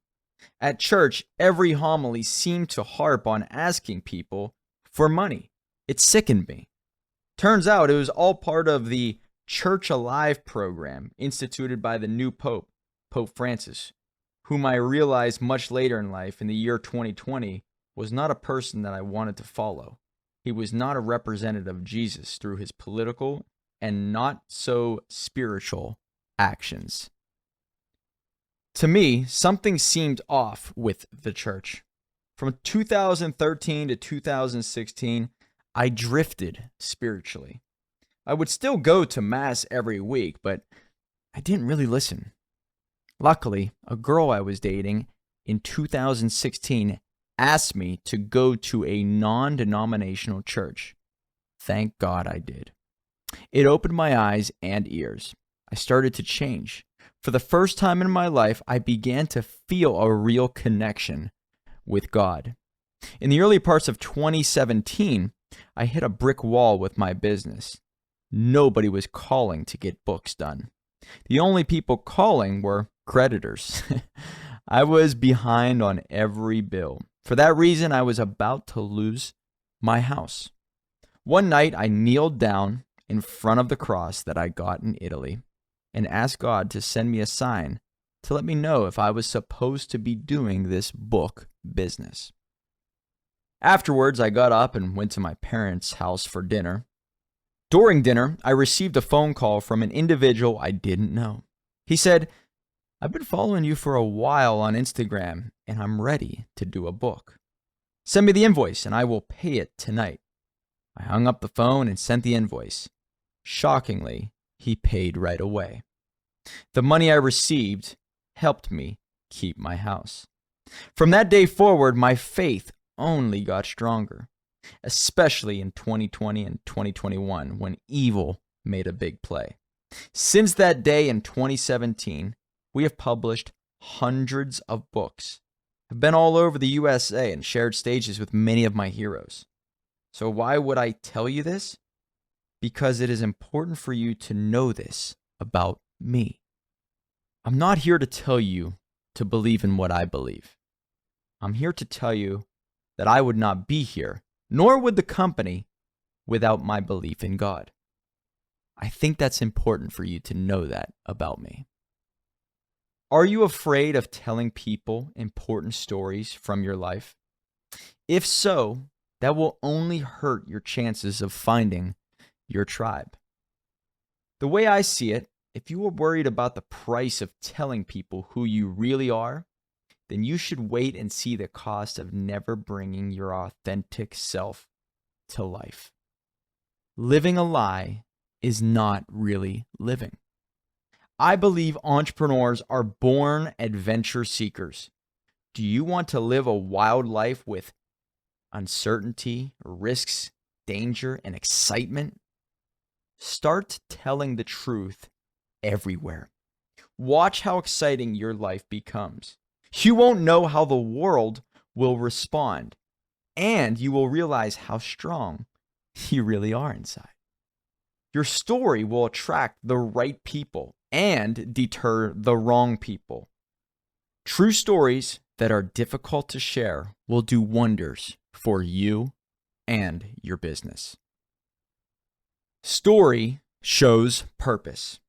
In Viktor Frankl's A Man's Search for Meaning, we see what happens to people in their darkest hours. He also brilliantly explained how those who never gave up hope survived the longest. Those who had something to live for could endure much more than those who succumbed to hopelessness. Purpose gives you an advantage. Through your own storytelling, you can showcase to the reader your own thoughts and beliefs. You can highlight your purpose and where you find meaning in life. Often, it is in our darkest moments that we find out what really matters. Get vulnerable. Do not hide your losses, mistakes, or failures. Embrace your darkest days. They are a part of your character arc and help shape the person you are today. Vulnerability will not push people away. It will bring them closer to your brand. Every major loss I have suffered has helped me become a better person and a more resilient entrepreneur. I hope you can say the same. The way you know you are on the right path is when it's uphill and you want to keep going. Great stories have a hero a villain, and a character arc. Something always happens to the hero that will change him or her forever, both internally and from the perspective of the reader. A fork in the road appears, a decision must be made, and a new person is found to be on the other side of an event. That is the character arc, and you must make yours known to the world. In 2015, I left the corporate world. It was one of the greatest decisions of my life. Leaving the safety net of a paycheck was not easy. In fact, it was extremely difficult. The whirlwind of storms that event would set off was unimaginable at the time. All of it helped form my character arc. I remember being very angry at those who wronged me. That anger fueled me. I was full of rage. If used improperly, it could have destroyed me. Fortunately, it only pushed me through indescribable discomfort as I made my escape from the corporate prison and through the gates of financial despair. The story I relived in my mind over and over was The Count of Monte Cristo. If you haven't seen it or read the book, it's the 18th century classic by Alexander Dumas, ghostwritten by the way, that tells the story of Edmond Dantes. The story highlights what happens to a man when he is betrayed, and everything is taken away from him. At the beginning of the book, Edmond is a gullible, innocent, and weak man who is pushed around by the world. Due to the jealousy of a few close friends, they do everything they can to hurt him and steal what he has, including his fiancée. Dantes is even framed for a crime and locked away in the Château d'If prison. While locked away, he meets a very well-educated priest who goes on to teach him all the skills necessary to make him a very dangerous force to reckon with. Upon his escape, he uses his anger, skills, and relentless drive to build an empire, make things right, and yes, get the girl. The point I want to make is, this story was playing in my head as I built my business. I related to it on many levels, and it became a part of me. It helped me make sense of the struggle, and it gave me what I needed in order to slay my dragons. Your story can do the same for someone else. It can give them a way to endure the pain. By becoming the hero of your story, you then can help others become the hero of their story. We are all drawn to the hero's journey. Inspire enough people with your stories, and the gold is yours. $1 Million takeaways. Your story is the most attractive part of your personal brand. The stories you choose to share with your readers will show purpose, direction, history, and beliefs. Understand how ingrained the hero's journey is in our bloodline. Question: what are 3 stories that transformed you?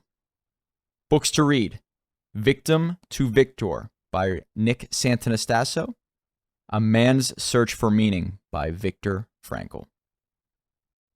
Chapter 6: Target Audience. To know thyself is the beginning of wisdom. Socrates.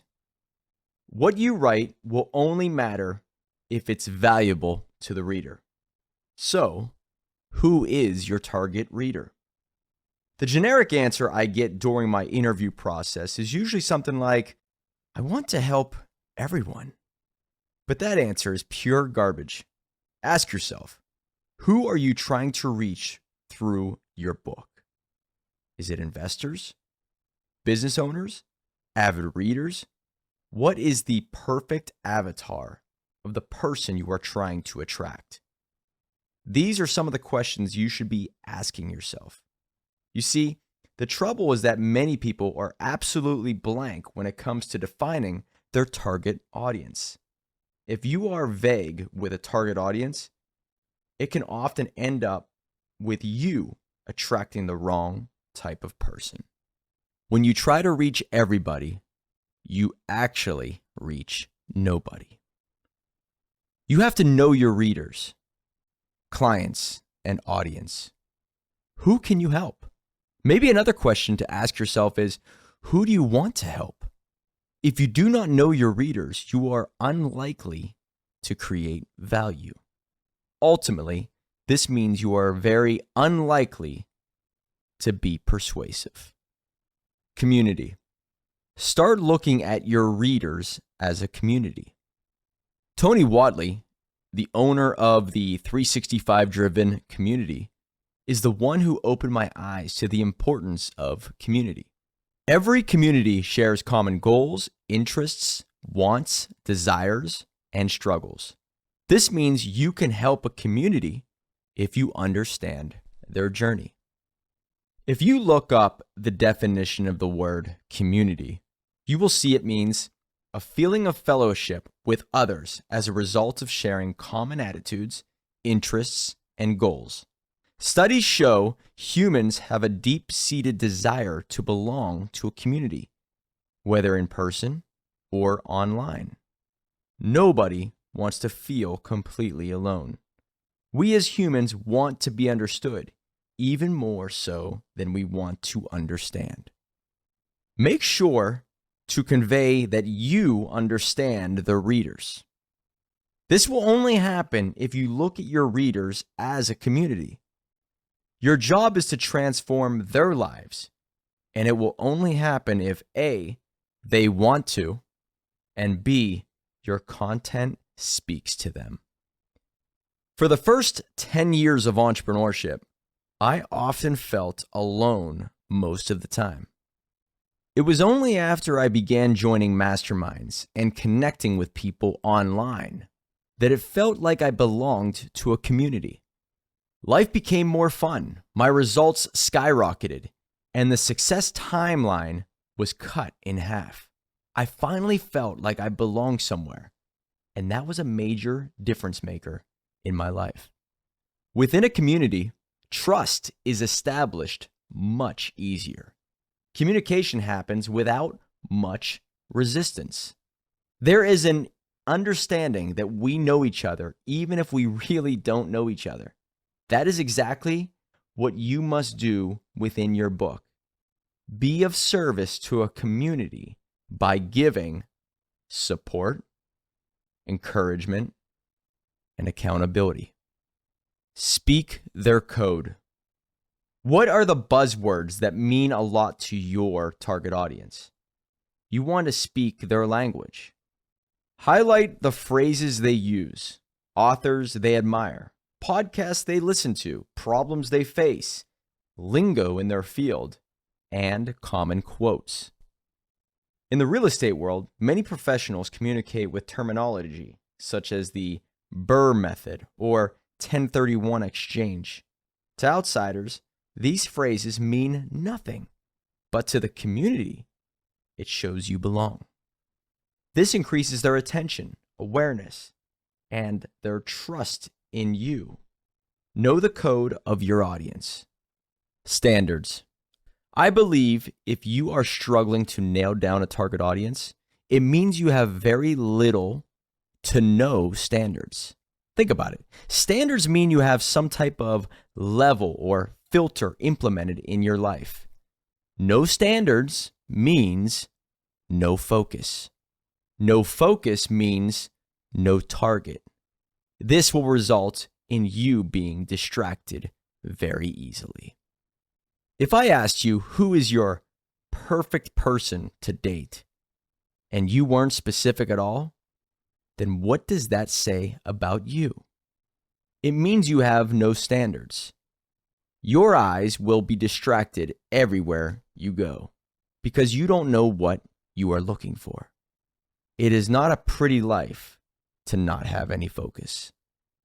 On the other hand, if you could list off the qualities that you seek in another person: their hair color, their beliefs, their taste in humor, their characteristics, then you can program your brain to only look for those people. Thus, you are more precise with your actions. The best part is you might even be able to dissect where they might be based on the search query information. Figure out where they may be interested in and position yourself accordingly.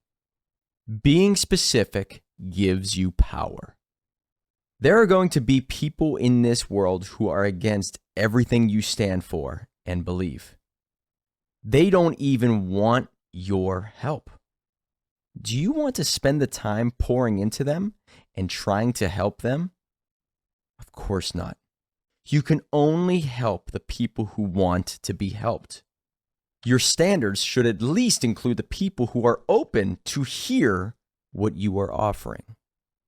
So, if you are struggling to interest the readers, you might need to raise your standards. You might be your target audience. After working with hundreds of authors, I'm able to see a trend amongst the most successful marketers. Their target audience usually checks one of the three boxes: who they once were, who they are now, or who they want to become. This means that the more you know where you were, where you are, and where you are going, the better the chance you can communicate directly with those in the same boat. Coincidentally, I applied this technique differently in a few different books. In my first book, Dream Starter, I wrote to the person who I used to be. In my second book, Attractive Story Selling, I wrote about the person I want to become. In my 14th book, Inner Circle, I wrote to the person who I saw in the mirror. I noticed how effective it was for the reader, my business, and me personally. If you are struggling to nail down a target audience, maybe you can start with one of those three boxes. Right audience, right results. Carl Jung famously said, "The world will ask you who you are. If you don't know, then the world will tell you." Do you know who you are inside? If not, it might be very hard to figure out who you can really help. Life is not fun when the world has total control of you. I used to think I wanted to help everyone write a book, and I meant everyone. It wasn't until insanity hit the world in 2020 that I saw things differently. The world changed. True identities were becoming visible from miles away. When chaos ensues, you start to see the real version of the people around you and the one in the mirror. I believe the target reader should want to stand alongside you and not against you. These individuals should be whom you can call your tribe.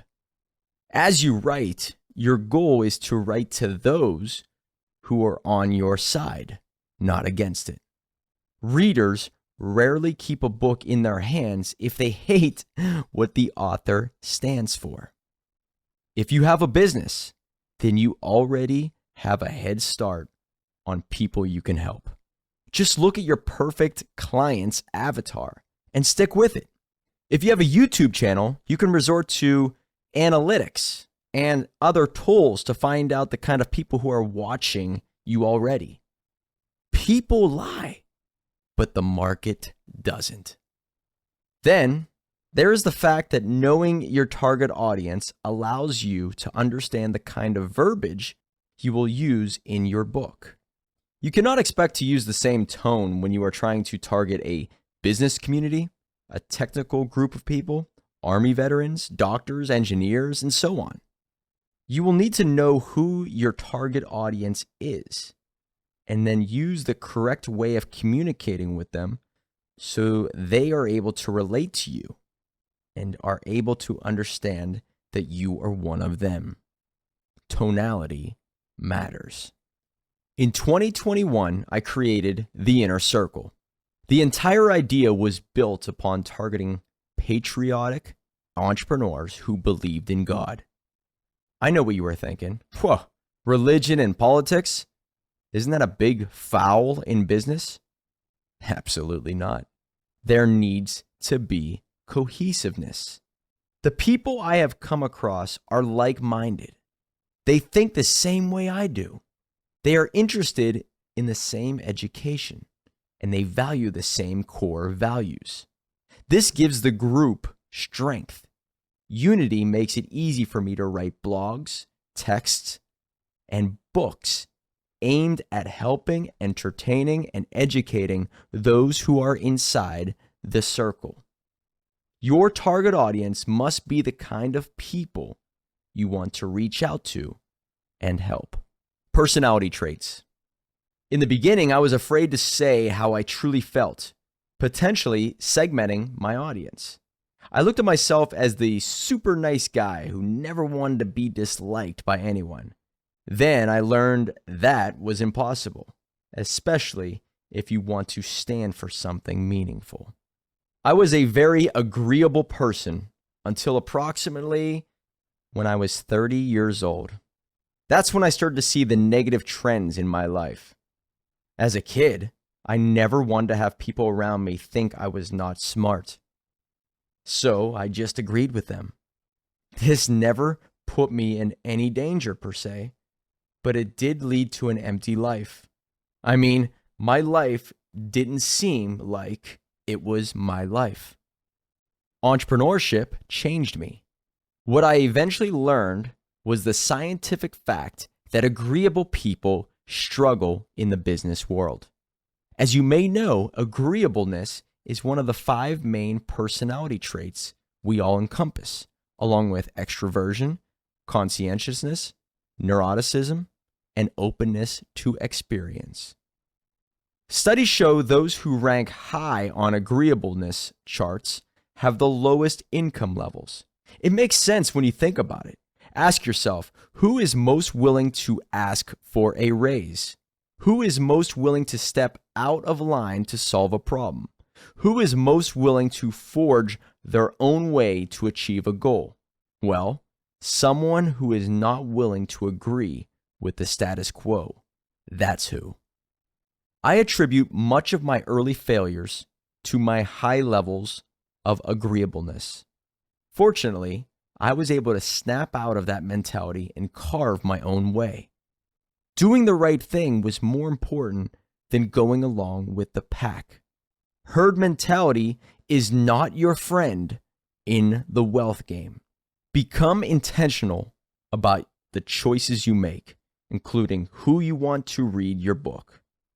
Own your decision when it is right. Question: how do you know if your target audience is wrong?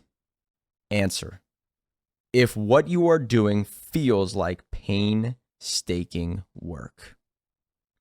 It should feel like you are born to do it. You, in turn, are fed with energy and dopamine as you help them. It's real. No masks, no fakeness, no beating around the bush. It must feel authentic. To help you a little more, use the following questions to further paint that perfect avatar of the perfect audience for yourself. What does your target audience do for a living? How much does your target audience make per year? What kind of social events do they attend? What masterminds do they join? What type of businesses are they involved in? What books do they read? What type of services do they use? What type of speaking events do they take part in? What industry do they operate in? What are their strengths? What are their weaknesses?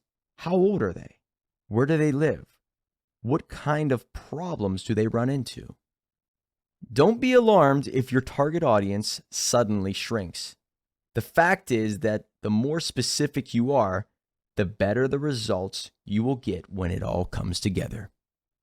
How to speak to them. If your book can communicate to the readers as if it is directly speaking to them, one-to-one. The results will show from their reading comprehension and their want to do business with you. Envision a conversation. That's the goal. Roger Wakefield, a man who has garnered millions of views on YouTube, explains his philosophy on communication. He says, you want the viewer in each video to feel like you are speaking only to them. Use the word you instead of non-direct language. Similarly, the book should be done in the same fashion. When I read The 10X Rule by Grant Cardone, I felt like it was talking directly to me. Seriously, he even called out my age during a chapter. That's how you want to make your book. Being vague will not be memorable. Being direct will. If you target the right audience and you provide them with just what they need, you will go on to attract the audience's attention in a snap of a finger. That's my guy. Oh, she speaks my mind. You go on to become the problem solver, the go-to person, the solution provider that your audience has been looking for all this time. Wealth follows those who understand the market. Know yourself. I started this chapter with the quote, "To know thyself is the beginning of wisdom," made famous by Socrates. It also makes me think of another famous quote by Mark Twain. The two most important days in your life are the day you are born and the day you find out why. Once I felt I really knew myself, that's when my business started to take off. Writing became easier, and results began to soar. Strangely enough, it coincided with my outspokenness online. I do not believe that is by accident. The only way I can explain it is I knew who I didn't want to be anymore, and the market responded accordingly. On certain social media channels, I am very controversial. I do that specifically to filter out people I really don't want to work with. For me, it is important that I make it well known to the people what I believe and what I care about. Naturally, with such a stance, I am bound to attract the kind of audience that is on the same page and deter those who are against everything I say. For too long in my entrepreneurial journey, I tried to be liked by everyone.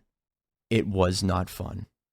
That's when I realized the most dangerous part of the road to drive in is the middle. Stop trying to be all things to everyone. It never works out. Not only will you not be seen, but you will also never be fully trusted. Lack of a target audience is how you get crushed in the game of business. The more you know yourself, the more you are going to know your audience. Believe it or not, viewing your target audience might be like looking into a mirror. What you see in them is very familiar to what you see in you. And guess what? The reader should feel the exact same way about you, the author. Make it known to them as to what you stand for, and continue to write consistently to figure out what you stand for. The way I figured out who I wanted to become as a person was by writing my dream obituary. It may seem somewhat unsettling, but it is mighty effective.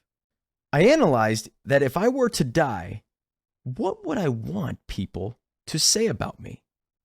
As I began to write, the idea of who I wanted to become suddenly appeared.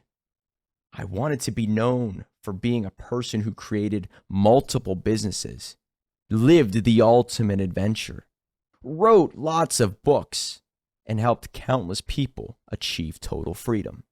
That's when it came to me. I was wearing a mask. The person in the dream obituary and the person writing it we're not the same individuals at all. This wake-up call scared me. I needed to change. From that day forward, the mask started to come off. In the book Multiplicity, Joe Evangelisti discusses the 5 freedoms we should be pursuing: geographical freedom, financial freedom, relationship freedom, time freedom, and freedom of purpose. At the very core, he explains, if you do not have the freedom to be yourself, you cannot have the freedom to choose who you want to work with. By knowing your target audience, you give yourself the freedom to choose the kind of people you want to surround your life with. As Jocko Willink says in his best-selling book, discipline equals freedom. $1 Million takeaways. The more you know yourself, the more you know your audience. The more you know your audience, the more free you become. No target audience represents low standards. Books to read: Multiplicity by Joe Evangelisti, Discipline Equals Freedom by Jocko Willink. Go to $1,000,000bookpro.com for more. Chapter 7. Socratic Method. No one is more hated than he who speaks the truth. Plato. The answers to your life are only as good as the questions that are asked. This is called the Socratic Method. If you want your book to create influence, then you need to ask great questions and answer them. I believe the sole reason ghostwriters yield better books than solo writers is because of the Q&A that precedes it. The Socratic Method involves the application of an interviewer. This leads to, and always does, to the next piece: outsourcing the writing. By having that question, answer process in place, it encourages the author to dive deeper into a few aspects of their lives. Of course, they may find that super important, or they may not, but an interviewer would always be viewing that content as an outsider. The interviewer would be looking at everything through the lens of a reader. The Socratic Method allows you to put together lessons and stories, all while targeting the right audience, and then provide those stories to the interviewer. From there, the interviewer can ask questions related to these stories so that the flow of the book remains on track and does not stray away from the point of the chapter. In my line of work, I ask my clients questions based on their lessons and stories. It is only normal that one may go off on a tangent every now and then, but being an interviewer, it is my duty and my job to ensure I throw in a question or two where I feel I could draw out more relevant information to give the reader of the book complete understanding of the subject matter. The whole time I am interviewing my clients, I am telling myself, let's keep this train on track. Why the Socratic Method? In order to fully understand the Socratic Method, we must first pay a visit back to history to find out just why Socrates thought this would be an effective way to stimulate critical thinking.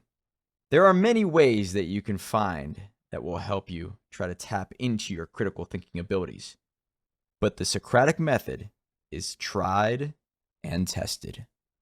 It is considered to be the finest method to help you engage in what is termed as cooperative, argumentative dialogue with someone else. The Socratic Method hails from the 5th century BC. Back then, specialized teachers known as the sophists used rhetoric and philosophy as their tools to not only persuade the audience, but also entertain them. This was generally done to influence the audience to accept the perspective and point of view of the person speaking. Socrates, a well-known name and figure from history, decided to introduce an alternative method to that, which later became the Socratic Method. By engaging in a productive, friendly, and cooperative argumentative dialogue with others, Socrates was able to communicate far more effectively and was able to explain his point of view instead of enforcing it. While this method did not catch on quickly, the audience, however, did find it very effective.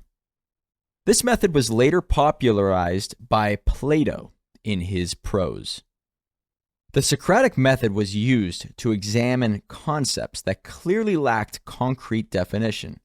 Back in the day, these concepts would be issues like the virtues of piety, moral values, courage, temperament, wisdom, and so on. With time, the method of question, answer, gained traction. How does that work? Let me explain. We start by asking a question to engage the audience and encourage them to become a part of the discussion. This is done at the very beginning of an event, seminar, and in our case, the book interview itself. Next, we continue with guided questions, which are designed to elaborate and deepen the discussion.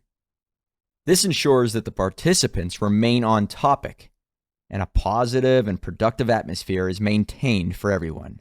The idea is to question everything, because by doing so, we learn what we are doing right and what we are doing wrong. Everything comes down to the questions that we ask ourselves and the problems we try to solve. Elon Musk has said, figure out a goal and then times it by 10. And instead of doing that in 20 years, try to do it in 6 months. The chances of you failing are much higher, but you would be much further along than if you didn't. The questions, like how you can improve upon something and how you can make things better, are meant to be asked constantly. It is by doing so that you find the ability to come up with answers and solutions. Your brain is built to solve problems.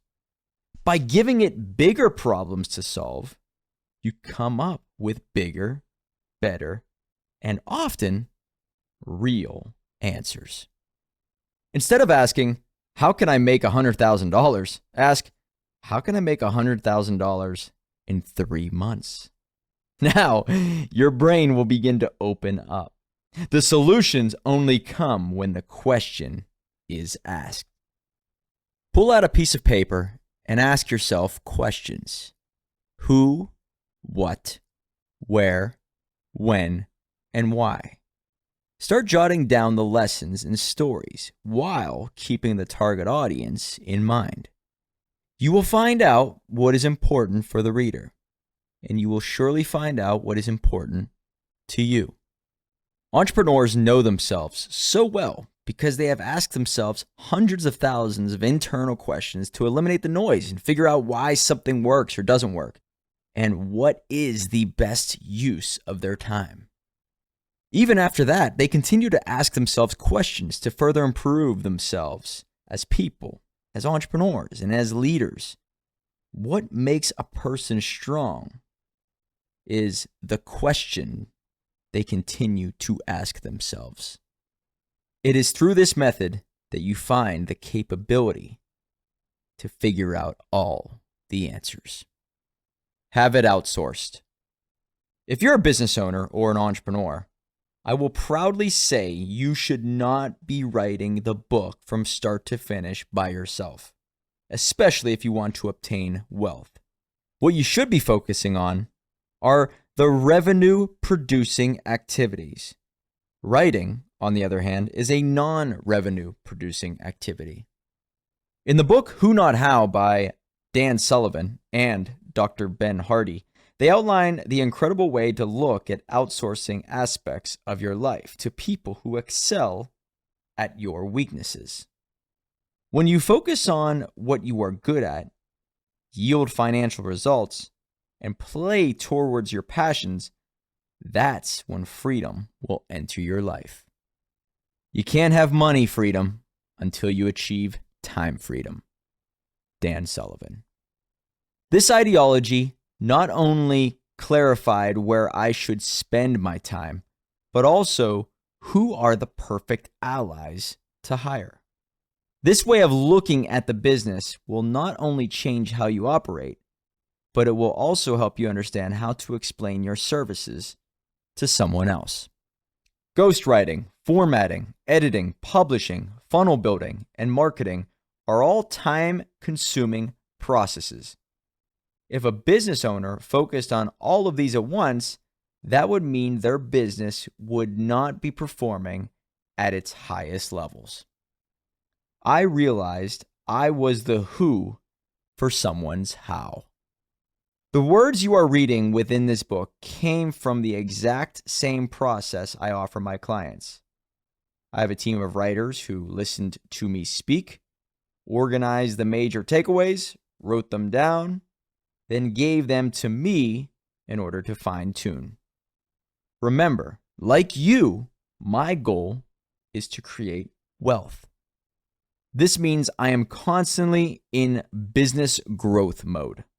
I am always asking, how can we hit the next level? Rather than, how do I do everything myself? This mental shift could be the catalyst to your wealth.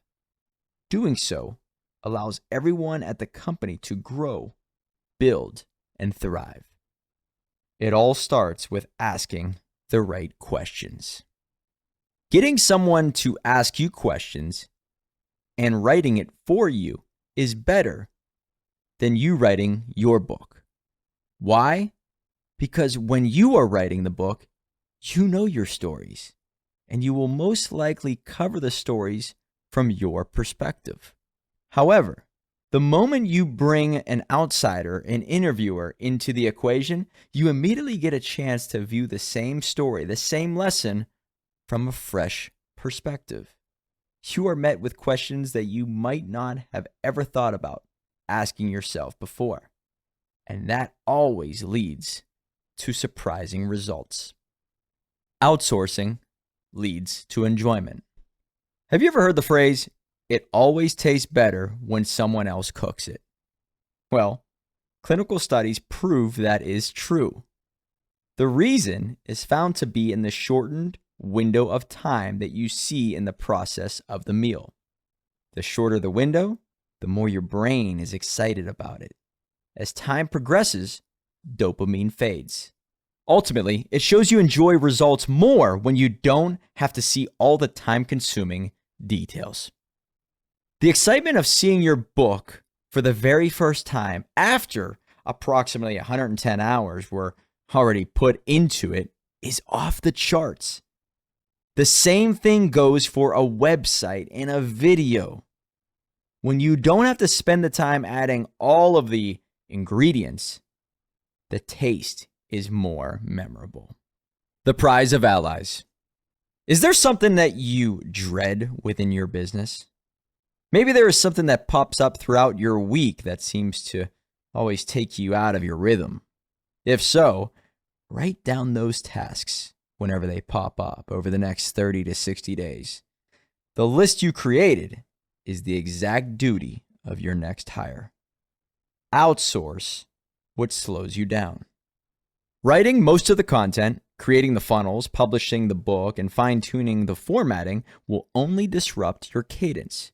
To get your book completed efficiently, it's in your business's best interest to outsource these non-revenue producing activities. Wealth comes from multiple revenue streams. You need to keep your eyes on the prize. By teaming up with other people who offer different skill sets and resources, you are saving time. Furthermore, you are creating allies in business. Chris Rude, the author of The Source of the Deal, is notorious for comparing business to war. He says, if you want to win in business, surround yourself with allies. Friends will give you a hangover. Allies will help you become wealthy and free. So, ask yourself, who can I team up with that will save me time, save me money, and help me win the business war? The answer to that question will keep you on track as you fight your battles. If you want to live a better life, start asking better questions. Who, rather than how, is a great start. My business grew when I stopped looking for clients and started looking for friends to do business alongside. $1 million takeaways. The answers you give will only be determined by the questions that are asked. You will never be wealthy if you don't have time freedom. Great writers ask themselves great questions. Those who struggle financially are usually asking the wrong questions. Start asking who and not how. Look for allies. Books to read: Source of the Deal by Chris Rood, Who Not How by Dan Sullivan. Chapter 8. Branding. Create the painting, then name it. It begins with the end in mind. How will you use the book? Then reverse engineer that goal to create the content. Once you have the content, that's when you work on the title and subtitle. Your title will elevate your personal brand. Whatever people say about you when you are not in the room is your personal brand. Make it well known as to who you are as a person, as an author, and as a business. Tony Whatley, the author of The Side Hustle Millionaire, says, branding is arguably the most important aspect of your business. The brand is what creates emotions and thoughts within your customers when they hear or see your business name. You can make this easy on the audience if you create a great title. You rarely ever want to start with the title. You want to end with it. Why? Because when you are stuck on a title, it can limit you. Through the Socratic method, teaching lessons, telling stories, and going through the interview process, you will eventually chisel out what the book is all about. Once you see it, then you can name it. Let your mind be free during the content stage. Otherwise, your brain will be too set on making the title work, often shutting down creative neurons in your brain. Think about it like a painting. Start with a focal point. Know where you want to take it. Then, tilting your art after the focal point will help others understand your art better. Ask others for help. What might sound like a clever title to you could be a total flop. Getting feedback from others will help you choose the right name for your masterpiece. Simplicity is always best. Getting too clever will confuse the audience. Create the painting, then name it. Similarly, for your book, it is okay to have a few ideas beforehand, but it is more important to not get stuck on the title before you start writing. It will limit your creative juices. You want to marry the title to the content. Do not marry the content to the title. The perfect title is about 3 words long. It may not be a perfect limitation, but it is something that you should be aiming for. When you have just 3 words as your title, it becomes memorable, and that is what we are trying to target. These 3 words should, as before, be synonymous with who you are. They must be able to define the kind of person you are and what you stand for. You want your name to be painted in a positive manner so that whenever someone hears your name, they know exactly what you stand for and what you do. A good title is what ensures that you elevate yourself, your business, your brand image, and eventually the lives of those who will go on to read the book. It should be a positive title. No negativity, no questions. Positive words will paint you in a positive light. Wealth follows positivity. Pro tip: often, the title will contain words you are already using. Look back on the hashtags you have been using in your Instagram. Use them. Buzzwords. There are many buzzwords that you can use. With time, they will become part of your image, part of who you are. However, the best buzzwords have to do with creating an impact, creating wealth, and creating a legacy. These are words that should be able to make you feel a certain way. Think of words such as millionaire, dream, imagine, win, money, success, pursue, greatness, freedom, happiness, real estate, adapt, break away, awaken, build, growth, magnify, ultimate, athlete, entrepreneur, crypto, leadership, finances, mindset, achieve, health, revenue, automation. Whatever buzzwords you go on to choose, they must speak your message clearly. Another thing to keep in mind is that you will need to ensure that these buzzwords also fall in line with the title. Not only would that help your content feel refined, organized, and coherent, but it would also benefit the designer of the cover page. Some of the most impactful books I have come across have names that are extremely simple to remember, and they make sense almost instantly. Rich Dad, Poor Dad, 10x Rule, Influence, Outwitting the Devil. These are so simple. In fact, they are a direct punch to the face. That's how you should be eyeing to name your book, because your book will go on to be your business card, a moniker for you. When I started with Dream Starter, I had no idea that it would go on to become my brand name. From Instagram to my business name, everything ended up being called Dream Starter. To me, that phrase went on to become a moniker for life. It changed everything for me because now Mike Fallat equals the Dream Starter. So, what do you want to be known as? The design. Your words are like real estate on the front of your book. The more sense they make, the better your chances of creating a sale. Be very intuitive and careful with how you title your book. If you make a messy title or get too creative with it, you could end up ruining your chances of selling it. Besides, having a small and simple title allows you to ensure that your book cover is still viewable and readable. This is of importance because the book, once published, would shrink down to a thumbnail.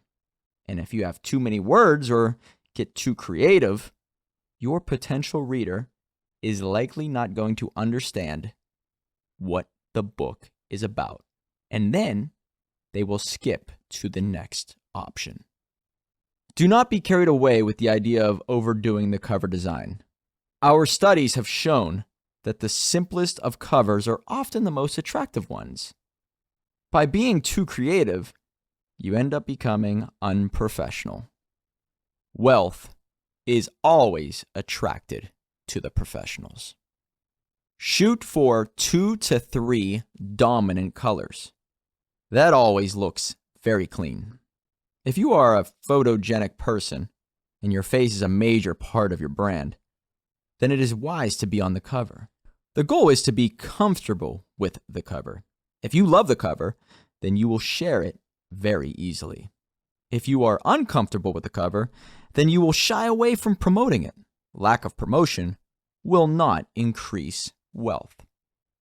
If you look at 3 of my top books, Dream Starter, Attractive Story Selling, and Inner Circle, you will see how clean they are.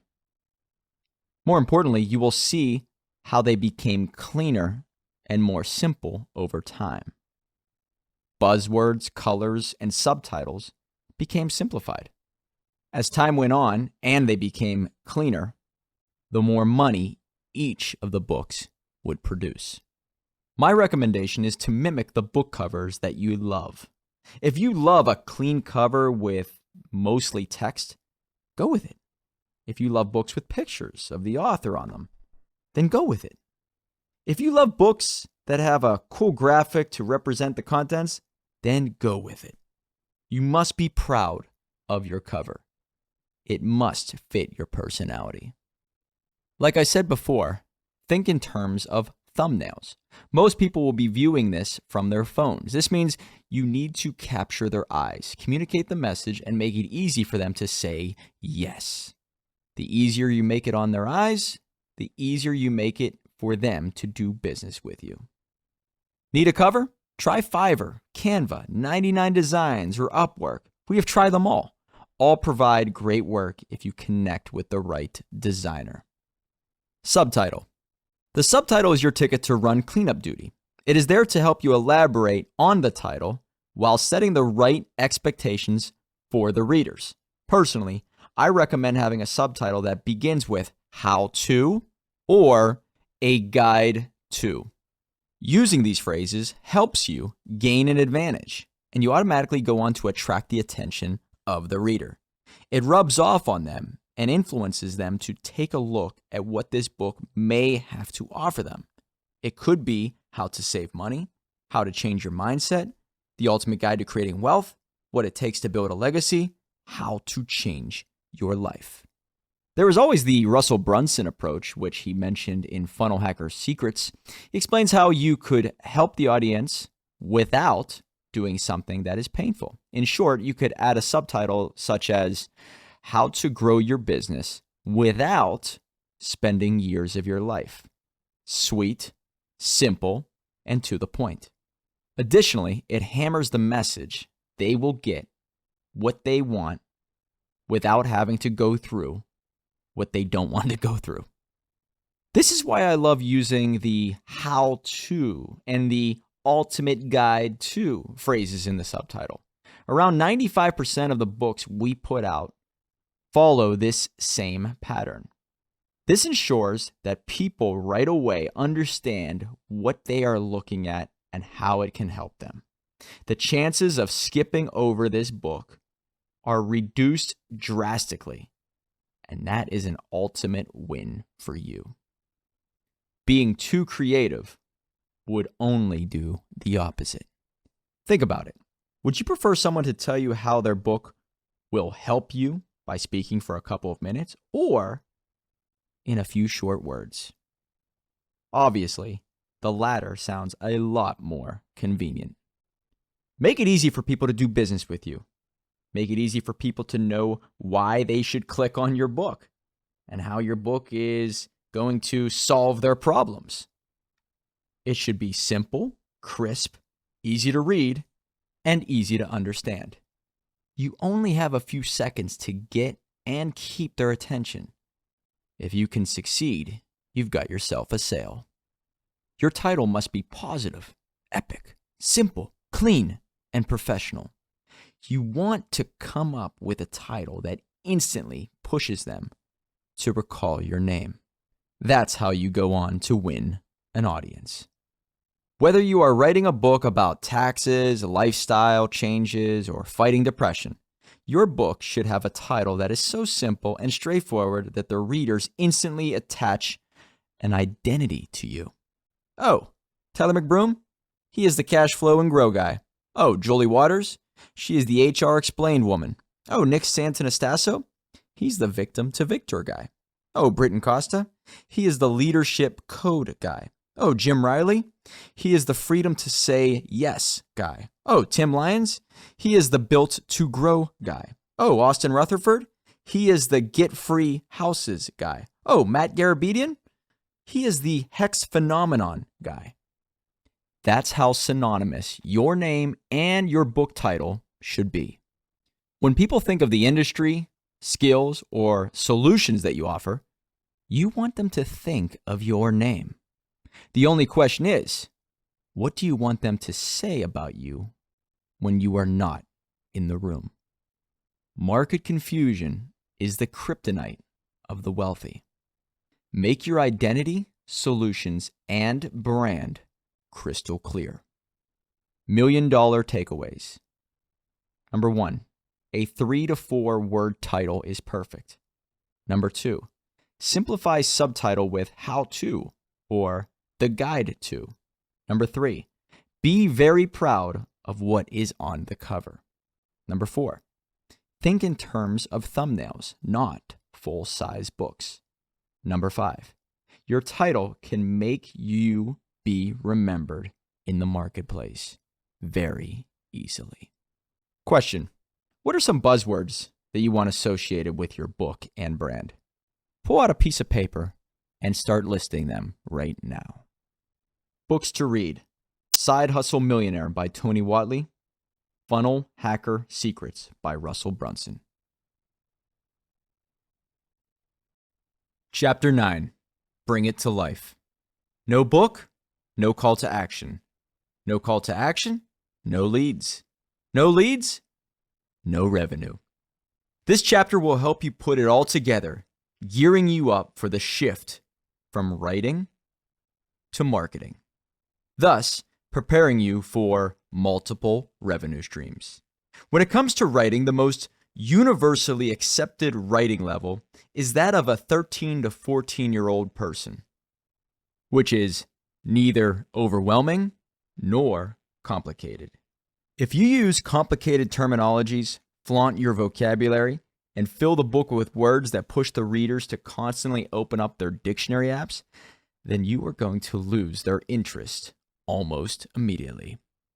The most popular books and most famous speeches ever are written at about a 13 to 14-year-old's reading level.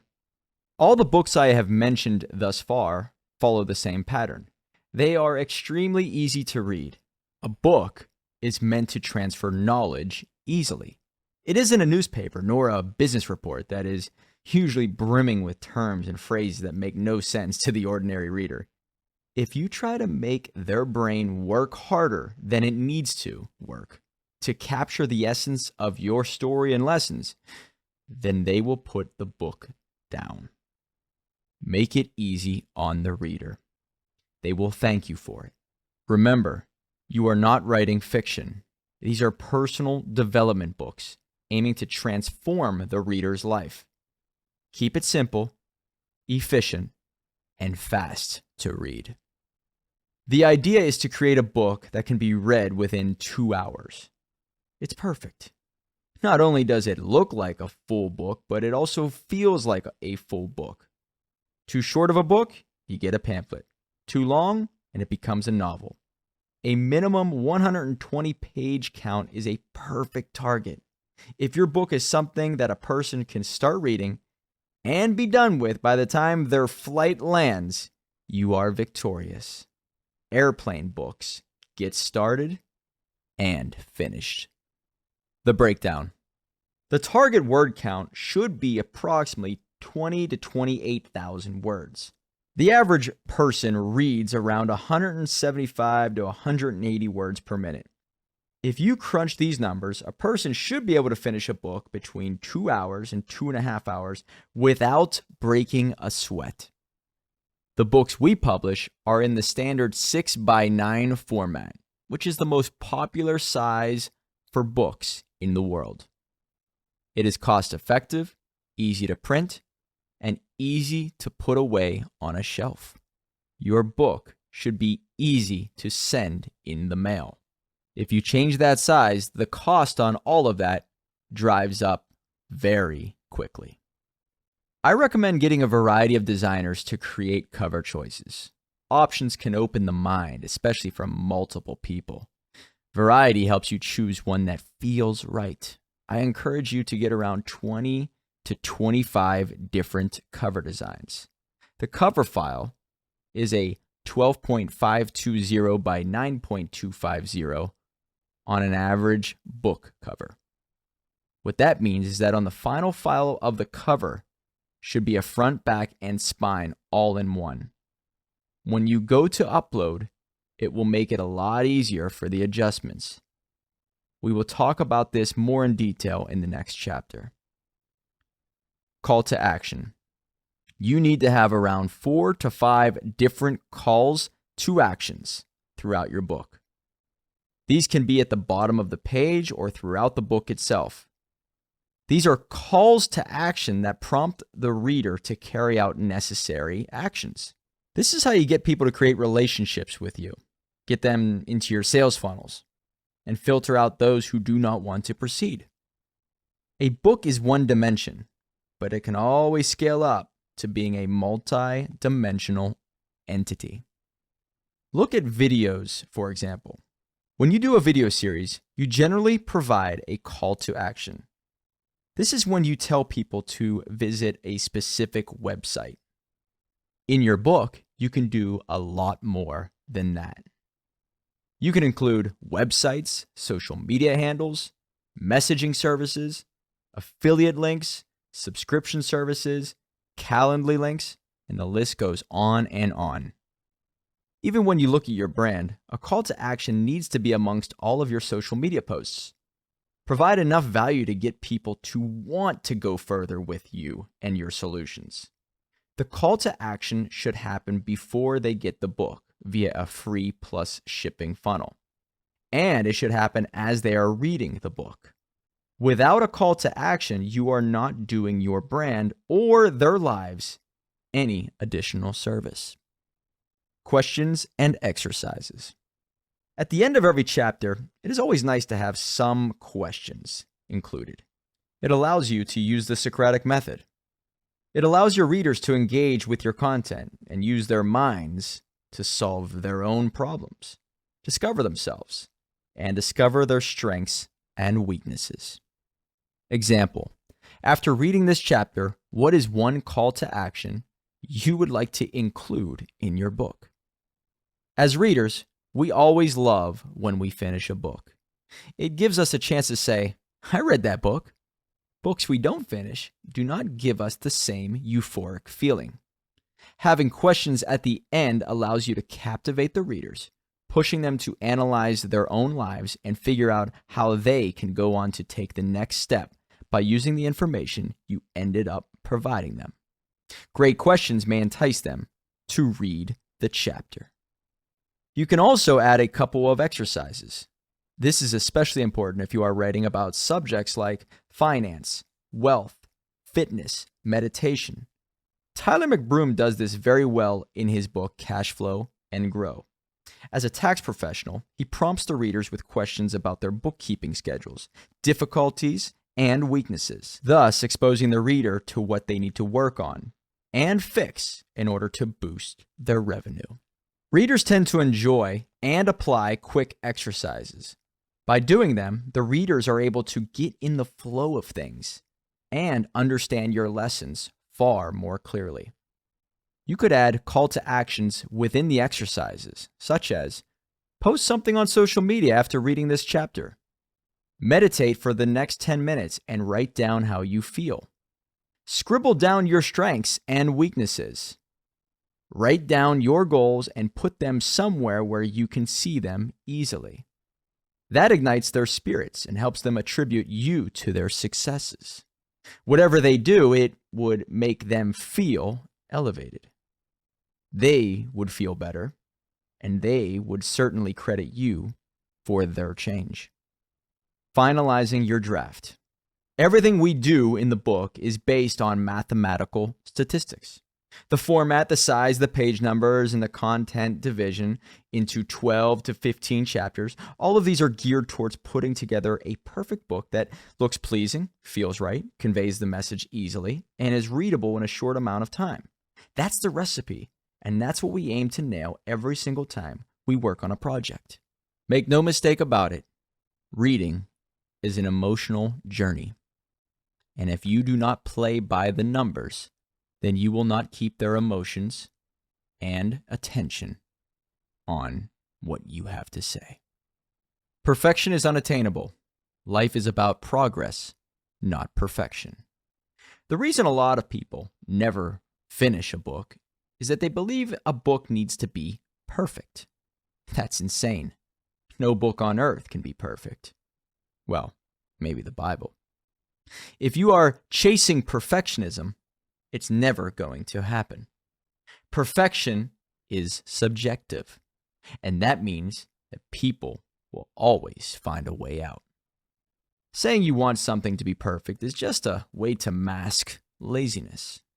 You think it sounds good, but it ends up making you a person who simply can't finish anything. Let me guess, you haven't put out your podcast because you want it to be perfect, right? You haven't finished your website because you want it to be perfect, right? You haven't advertised your business because you want it to be perfect, right? Saying you want it to be perfect is a mask for what's really going on in your head. You aren't ready for criticism. Get over that. Done is better than perfect, and anything done can be fixed. If you are able to set aside perfection just for a bit and write the book, do you think it would go on to change the life of a single person? Of course it would. Would it help you establish credibility and elevate your brand? Of course. Since that's the case, go for it. Get your book done. If it can change the life of just one person, then it's irresponsible to keep it all to yourself. A bad first draft. Jordan Peterson says, the way to get things done in life is to create a bad first draft. Now, it doesn't have to be bad per se, but the idea is to get something done. Remove the target of perfection and simply get your thoughts down on a piece of paper. Once that happens, adjusting them becomes a lot easier. It's way easier to fix a document than to build from the ground up.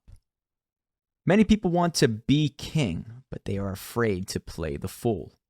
I believe the key to becoming the king is to not be afraid to be a fool. The want to be perfect from the get-go will keep you stuck in life.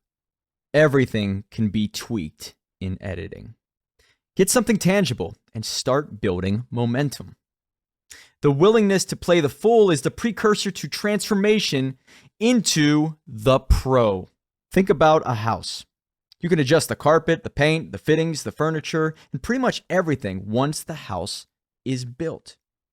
It's almost like a renovation.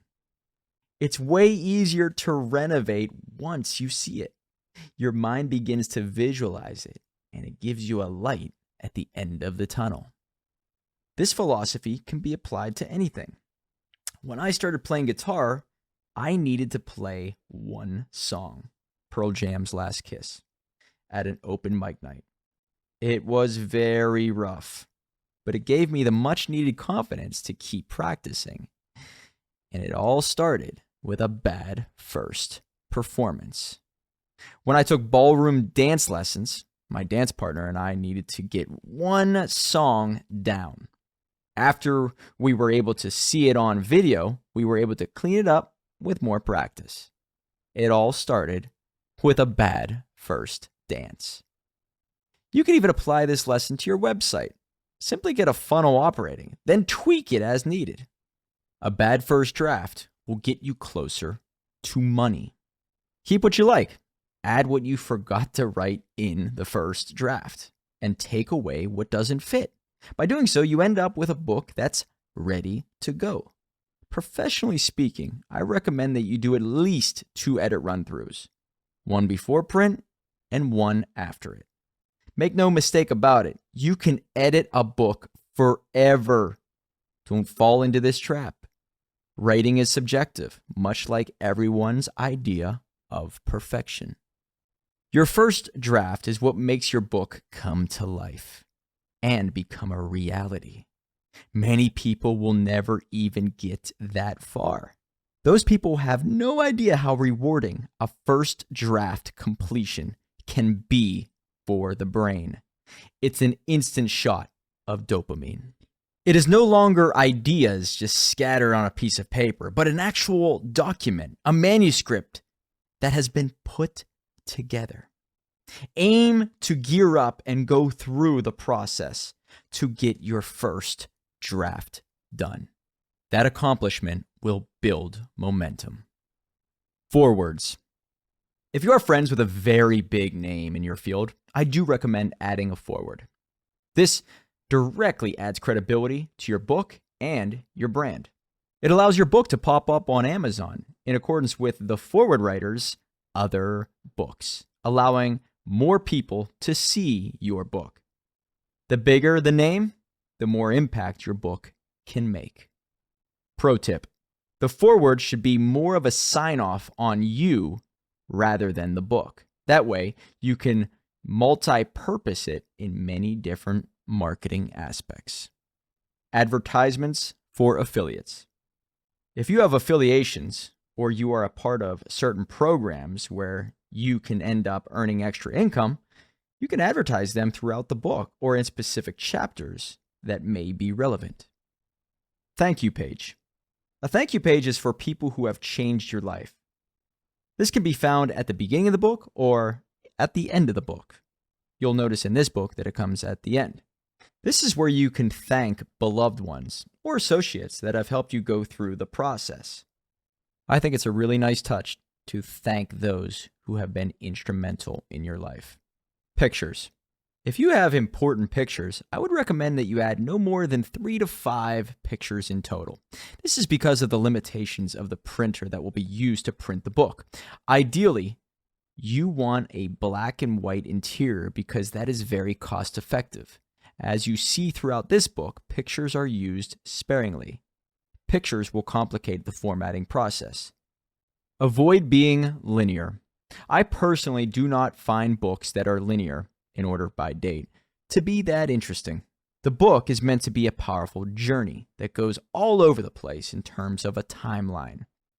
This gives you freedom. Readers can jump around and not feel as if they must comprehend chapter 4 before proceeding to chapter 5.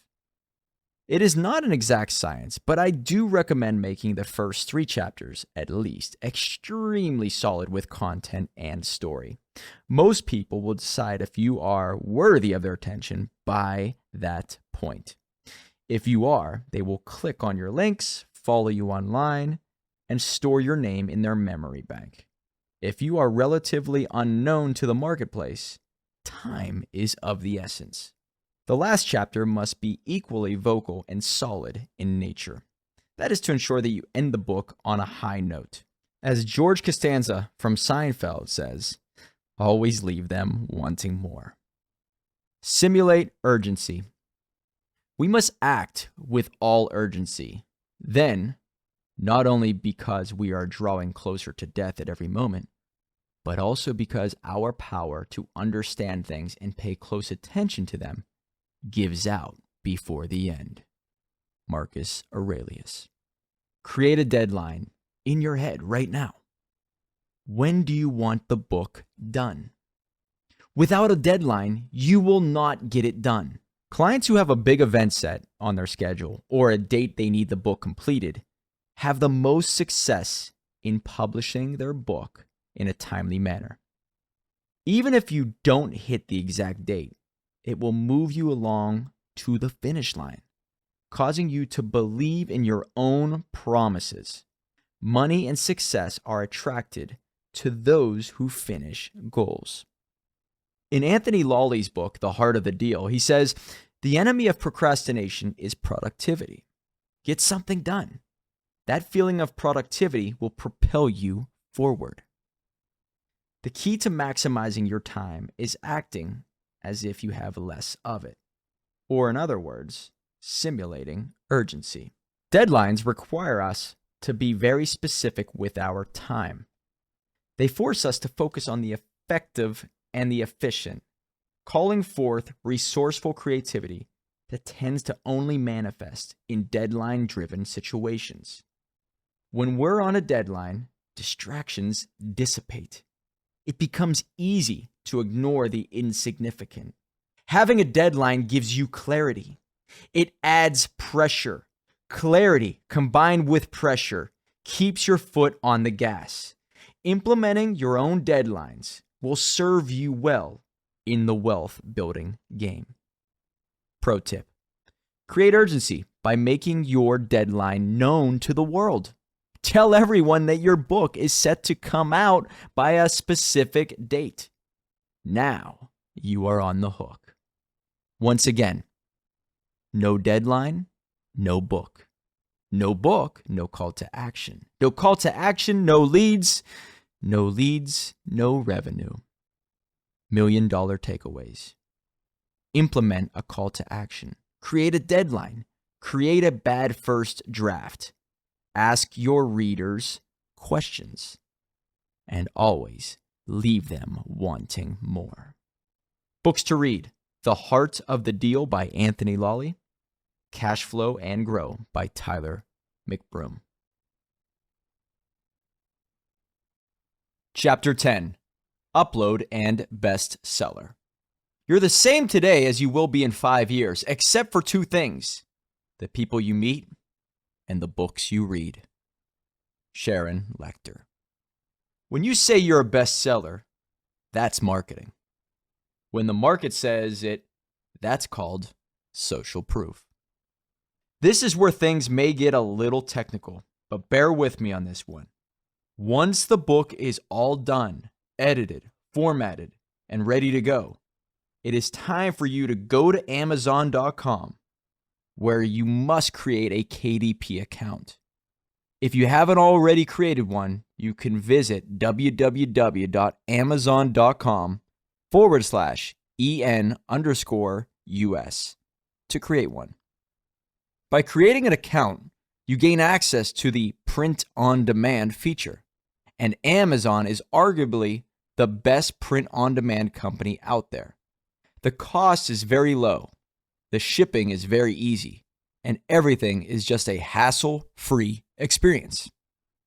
The reason why I advise you to upload it on Amazon is that you get to have your book in paperback, hardcover, and Kindle, as well as audiobook.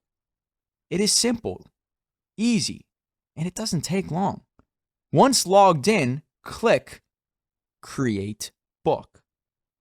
After we go through the uploading process, we start off with the Kindle and paperback. This helps us to convert the .pdf file of the book into a .mobi for Kindle. That makes the book optimized for all Kindle devices. Then we switch to the paperback Word document and convert it into a .pdf.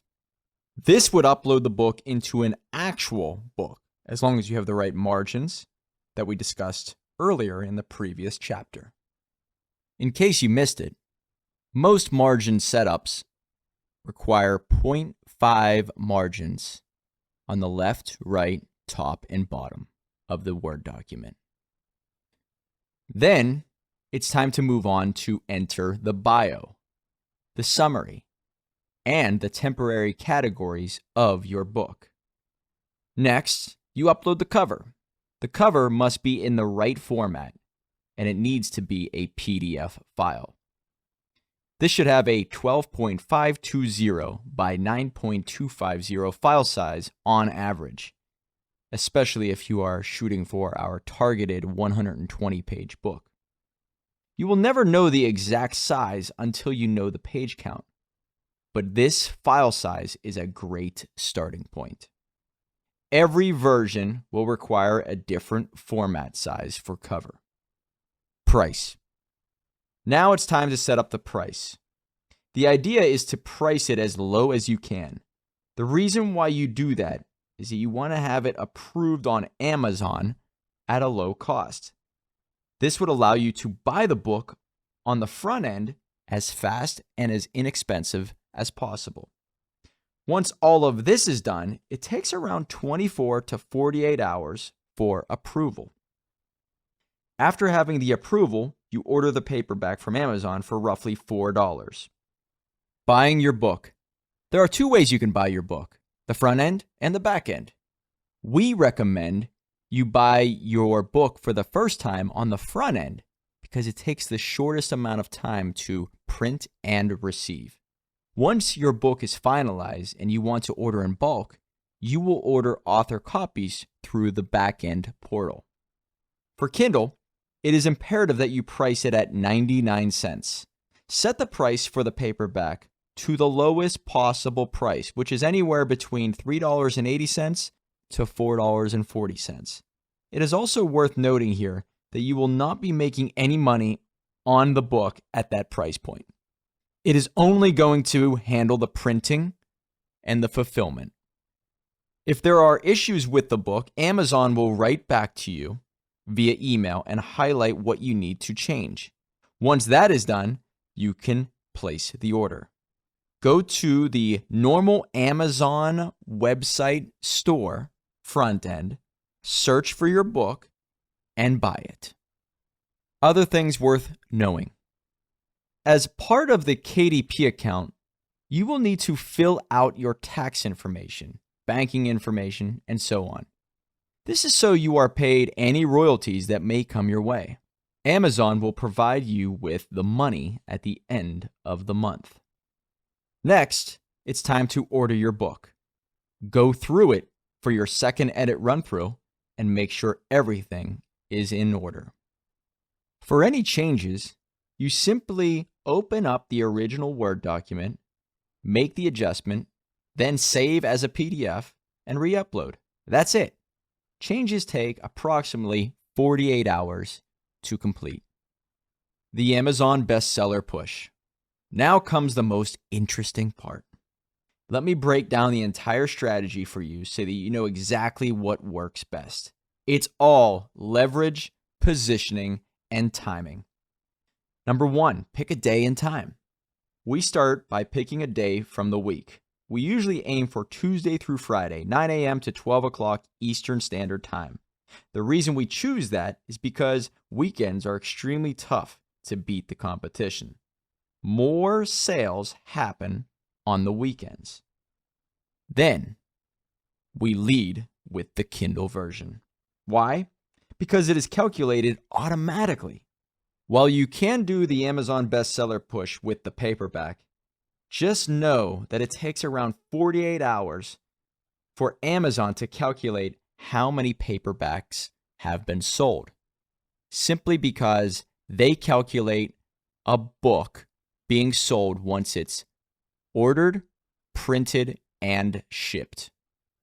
It's basically like shooting blind. Number 2, research categories. Research categories that you want to be featured in. There are hundreds of them.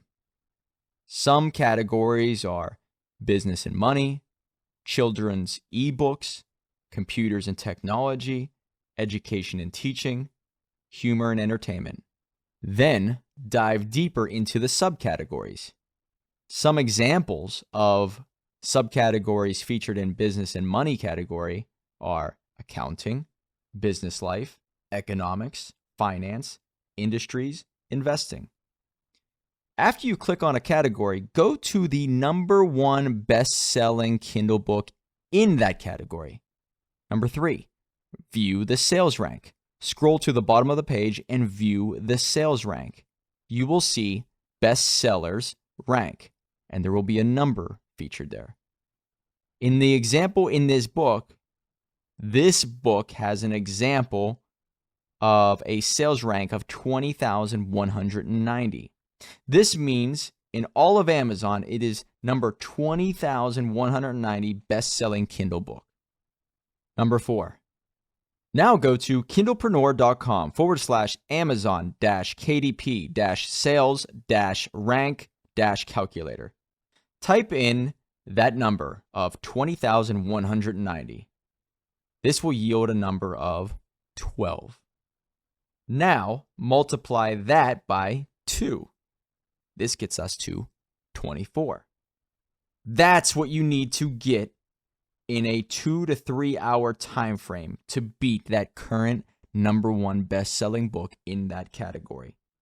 You need at least 24 different people to buy your Kindle book for 99 cents on a specific date early on in the day. If I see a number of 24, then I will try to get at least 30.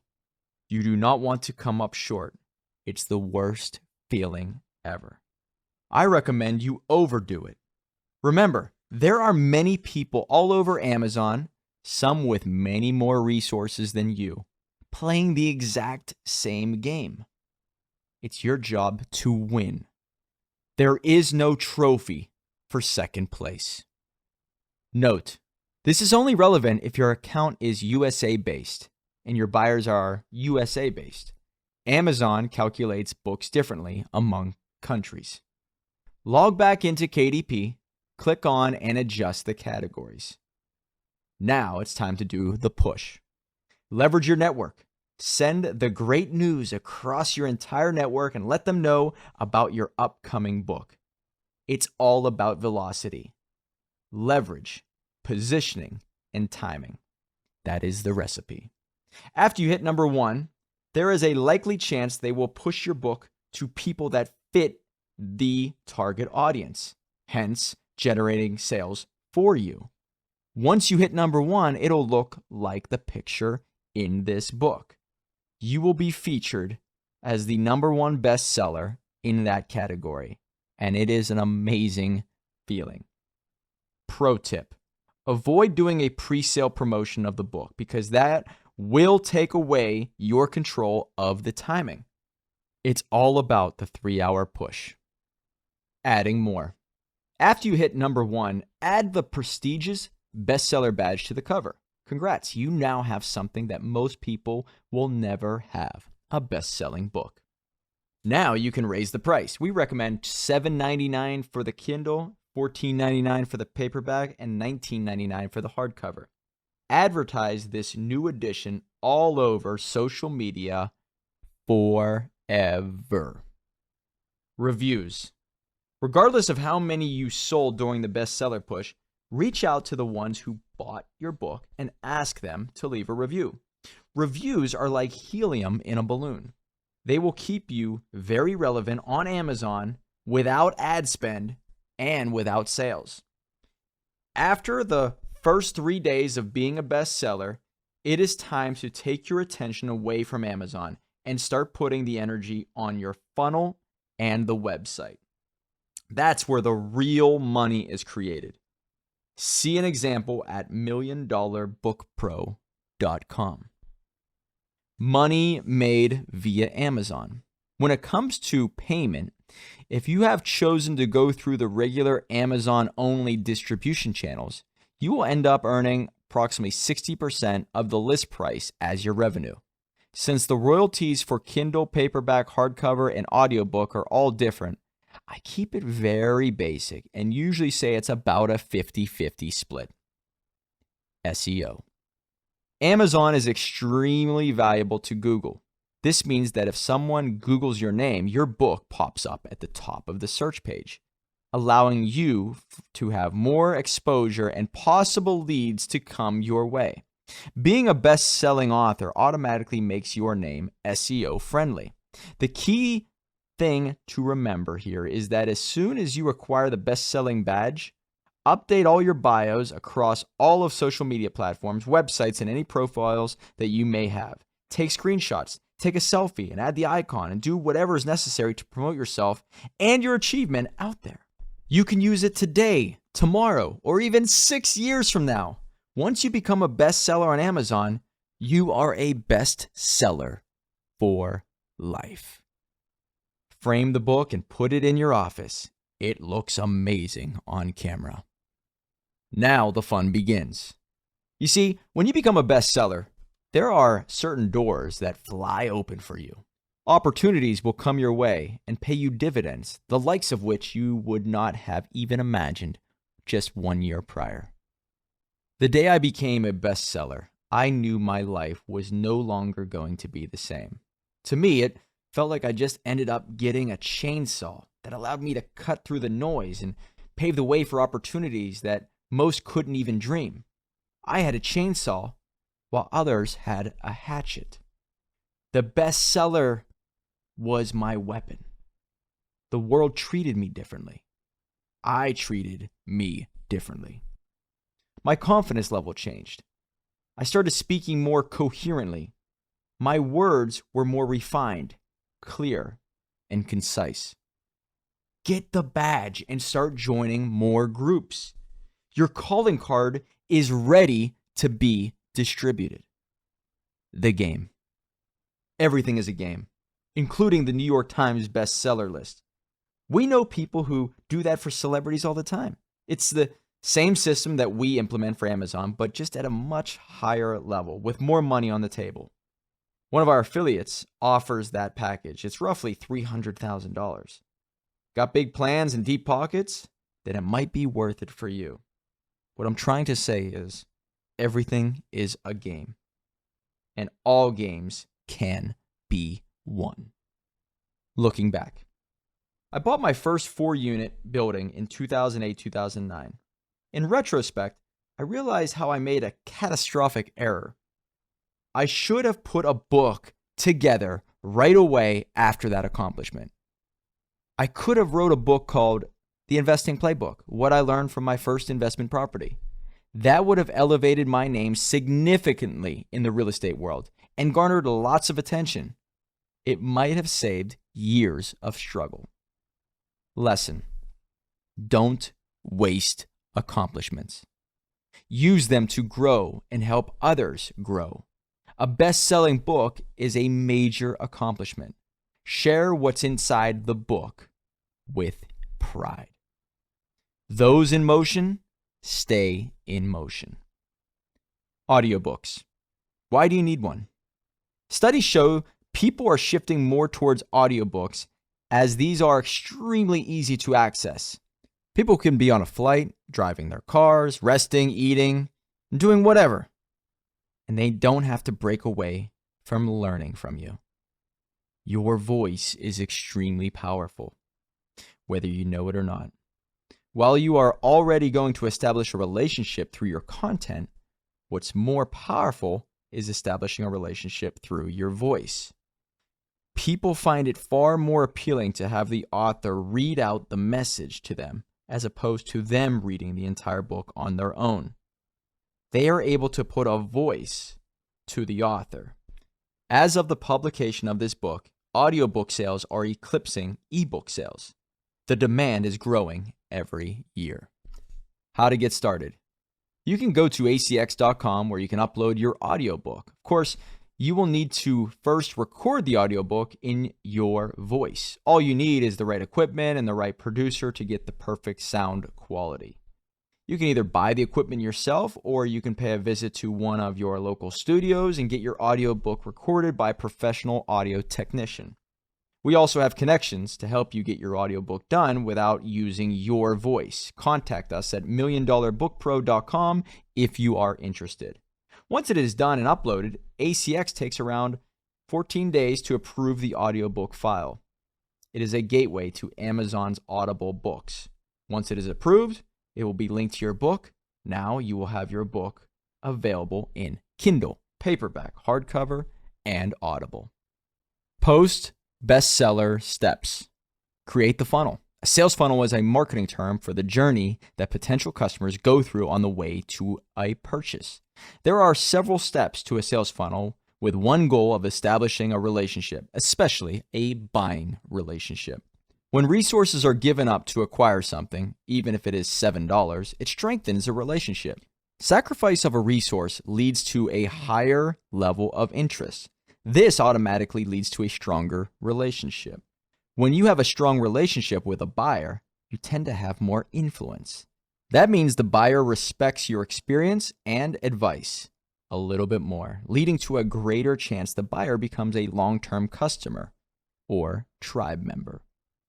The more established buying relationships you have in your life, the easier it is to earn the keys to the wealth vault. Start your book funnel at milliondollarbookpro.com. Press releases. The power of a press release is real. Not directly per se, but indirectly. There are many press release websites, but I recommend 24-7pressrelease.com. Press releases help push your name to the top of Google search results, sometimes within 3 days. This helps your audience locate you, your books, and your related profiles easily. It could lead to mass exposure, interviews, and speaking gigs for a very low cost. The average person will Google your name once they come across your social media profile or your website. By running press releases, you go on to rank higher, and that is always going to serve you as an asset. There are a few stipulations to remember. First, your name must be included in that press release, title or subtitle. Number 2, the title of the book must be a part of either the title or subtitle and within the press release itself. Number 3, it should be a maximum of 15 sentences. That amounts to 200 to 300 words at most. Number 4, images. They must have metadata, which is essentially your name followed by book title and anything else that you want to include. Run as many press releases as you can. It never hurts. We aim for 1 press release every month. LinkedIn articles.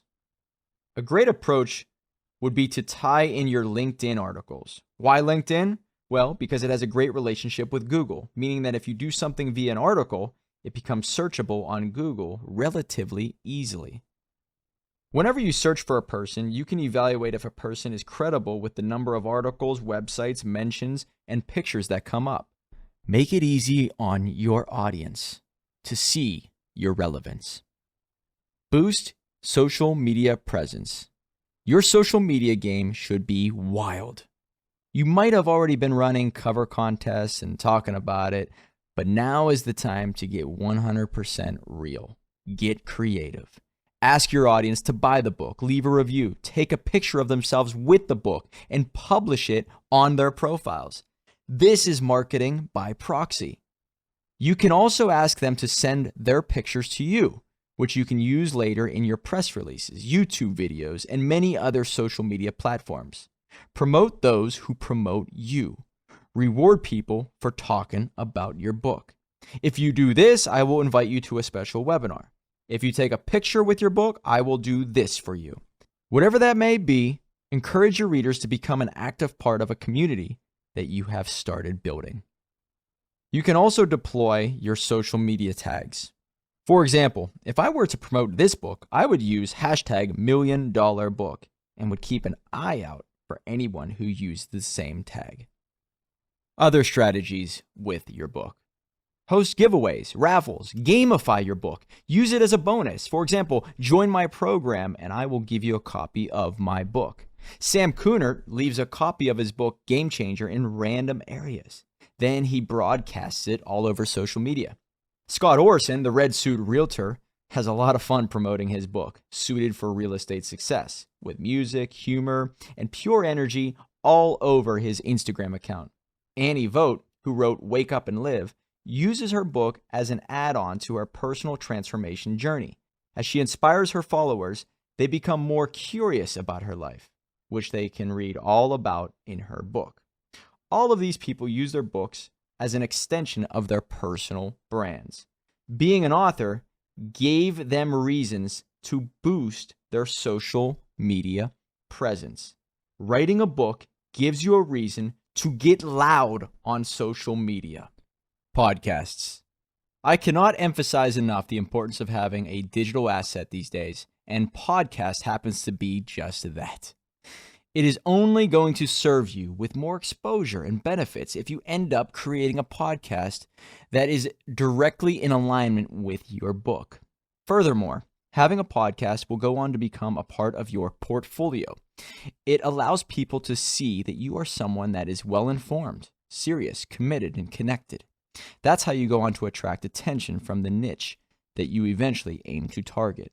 That's where you start establishing relationships with investors, with entrepreneurs, with other authors like you, and your network continues to grow.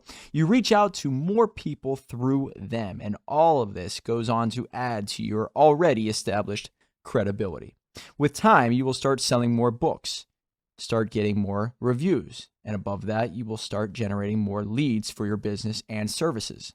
As long as you keep the ball rolling, you will go on to see the fruits of your labor. You should aim to become a person that has continued to market consistently while hanging around with the right people, the right groups, and the right key elements of the industry. Become a marketer first. Start looking at yourself as a marketer who provides a solution rather than a solution provider who markets. In 2018, I became a marketer who helped people write books. That mindset changed everything. I learned the art of marketing from people like Steve Jobs and Steve Wozniak. While Wozniak was the product guy, Steve Jobs was the the marketer. It was Jobs who broke everything down into simple levels and terms, all to associate his brand with the word change. This is why he would run advertisements about being different, about being the change. As a result, Steve Jobs ended up becoming the icon for Apple. That's how the culture was built. Culture is always built on marketing. Create a podcast around your book, clarify your message, articulate your life and your solutions consistently over and over, and you will dial in your culture. $1 Million Book takeaways. Number 1, bestseller is a game. Number 2, Kindle is your ticket out. Number 3, leverage, positioning, and timing. Understand this recipe. Number 4, use the book's new value to create more buying relationships. Number 5, run press releases and gamify your book. Number 6, become a marketer first. Books to read: Influence by Robert Cialdini and HR Explained by Julie Waters. Chapter 11, Automation. If you don't find a way to make money while you sleep, you will work until you die. Warren Buffett. You need time freedom so that you can focus on other aspects of the book and the entire wealth generation channels. The way to get started is to use the right software, system, pipeline, and customer journey. Grant Cardone wrote the Millionaire Booklet in 2017. When I saw his offer, I got his book for free, and all I had to do was pay for shipping. I loved it. Up until that point, I did not know what he was doing. He was collecting my data, which allowed him to get in touch with me through emails and calls later on. All of it was to sell me on his programs. Soon enough, I was shown many advertisements. The more I saw them, the more his message started to pique my interest. Eventually, I bought a ticket to his event, attended his GrowthCon 2. I met some really great people and received amazing business opportunities. Furthermore, his advice changed the way I would operate so much that I went ahead and invested in his Cardone Capital program. All of this started with a book, a funnel, and a system. Today, it is all about data. The more data you have, the more powerful your marketing will be. If you do not have a way to capture that data, then you are going to become stagnant in life. You will never fully know how to reach out to the people who might have shown interest in your product or services. Initially, I was using Wix. It is a great starter website program, but it is very limited when it comes to funnel designs. Once I learned about funnels, I moved on to WordPress. It is definitely powerful, but to design funnels, you need to have some technical know-how, as it is a bit sophisticated in nature. ClickFunnels is good, but once again, you have to piece together thousands of other things to make it work at an optimum level. Nowadays, I use Go High Level. In the book, Automate Your Income, Phil LeBoon explains a couple important steps when it comes to automation. The idea is that you are trying to create a funnel. At the top of the funnel, you want all the people who are interested in reading your book or have already done so. Once they move past that part of your funnel, you offer them a membership or some type of subscription. If they say yes and they pay you and move to the next step, from there you can potentially lead them to a webinar. If it helps, you can have that order in reverse, where you can offer the webinar first, talk about the perks of joining your membership, and then have them become members by paying the monthly fee. From the membership portal, you can offer them to jump on a one-to-one call or join some kind of VIP club. Do you see how this works? A single reader can potentially generate significant money if you offer them the right services by carefully designing your funnel. Every step is a filter. This is exactly why you start off with the free plus shipping approach first. This allows you to exchange value for a low-cost amount. While they pay for the shipping only, they end up acquiring your book, hence the value that it brings to them. It goes on to win their trust, which spikes in interest, and that can be used to put them through your funnel. A stronger relationship is established through an effective funnel. In his best-selling book, Play to Win, Terry Thayer says, systems equal automation. Automation equals time freedom. Emails. Many people think email is dead. It isn't at all. It's one of the most important forms of communication for my business. The market is absolutely comfortable in giving you their email addresses. That should not be overlooked. It is the first step into building a relationship with your tribe. Send emails 1 to 3 times per week. Watch what happens to your engagement, momentum, and revenue. The amount of activity will inspire those on the fence to take action. It doesn't need to be only images and text. It could be videos too. YouTube videos in my emails have provided incredible results. You need to make noise if you want to show them that you are still alive. Think of the humpback whale. If they don't make a noise, they will never find their tribe or mate. Don't be a silent humpback whale. In his best-selling book titled All Gas, No Brakes, Nate Kennedy said, the first year we jumped over $1.5 million in revenue by simply sending emails that we collected with our one-step funnel. Own your data and nurture the relationships. Text messages. Since you have their phone number, send them automated texts. This can be done by connecting Go High Level with Twilio. The $1 Million Book Agency uses all of these programs that I'm going to be mentioning to you throughout this book. Once you have the right programs, that's when you can set up triggers, which means if a person watches a video or clicks a button or buys something, then they can get an automated trigger, such as a text message. The power of text is real. Text messages have up to a 98% open rate and around a 45% response rate. In fact, 74% of customers will even respond to a text from a business within an hour versus 41% for an email. You can send text messages to everyone or just the individuals that have a certain tag. Tags can be added to the funnel stage with automated triggers. This helps you keep your messaging on point to different groups of individuals. Voicemail drops. Voicemail dropping is becoming more popular every month. It is literally dropping a pre-recorded message into someone's voicemail inbox. Their phone doesn't ring, but they do get a notification that they have a new message. In one particular instance, I hired a Donald Trump impersonator to record a 30-second message and blasted it out to inform my clients of a new service I was offering. It was funny and effective. You can do the same thing. Do something different. And that's how you become great. Calendly and Stripe triggers to team members. Get notified when payments go through and when calls are scheduled. Triggers can go to team members. Therefore, different parts of the team can be notified when a customer enters a different part of the funnel. Automation increases relationship capital.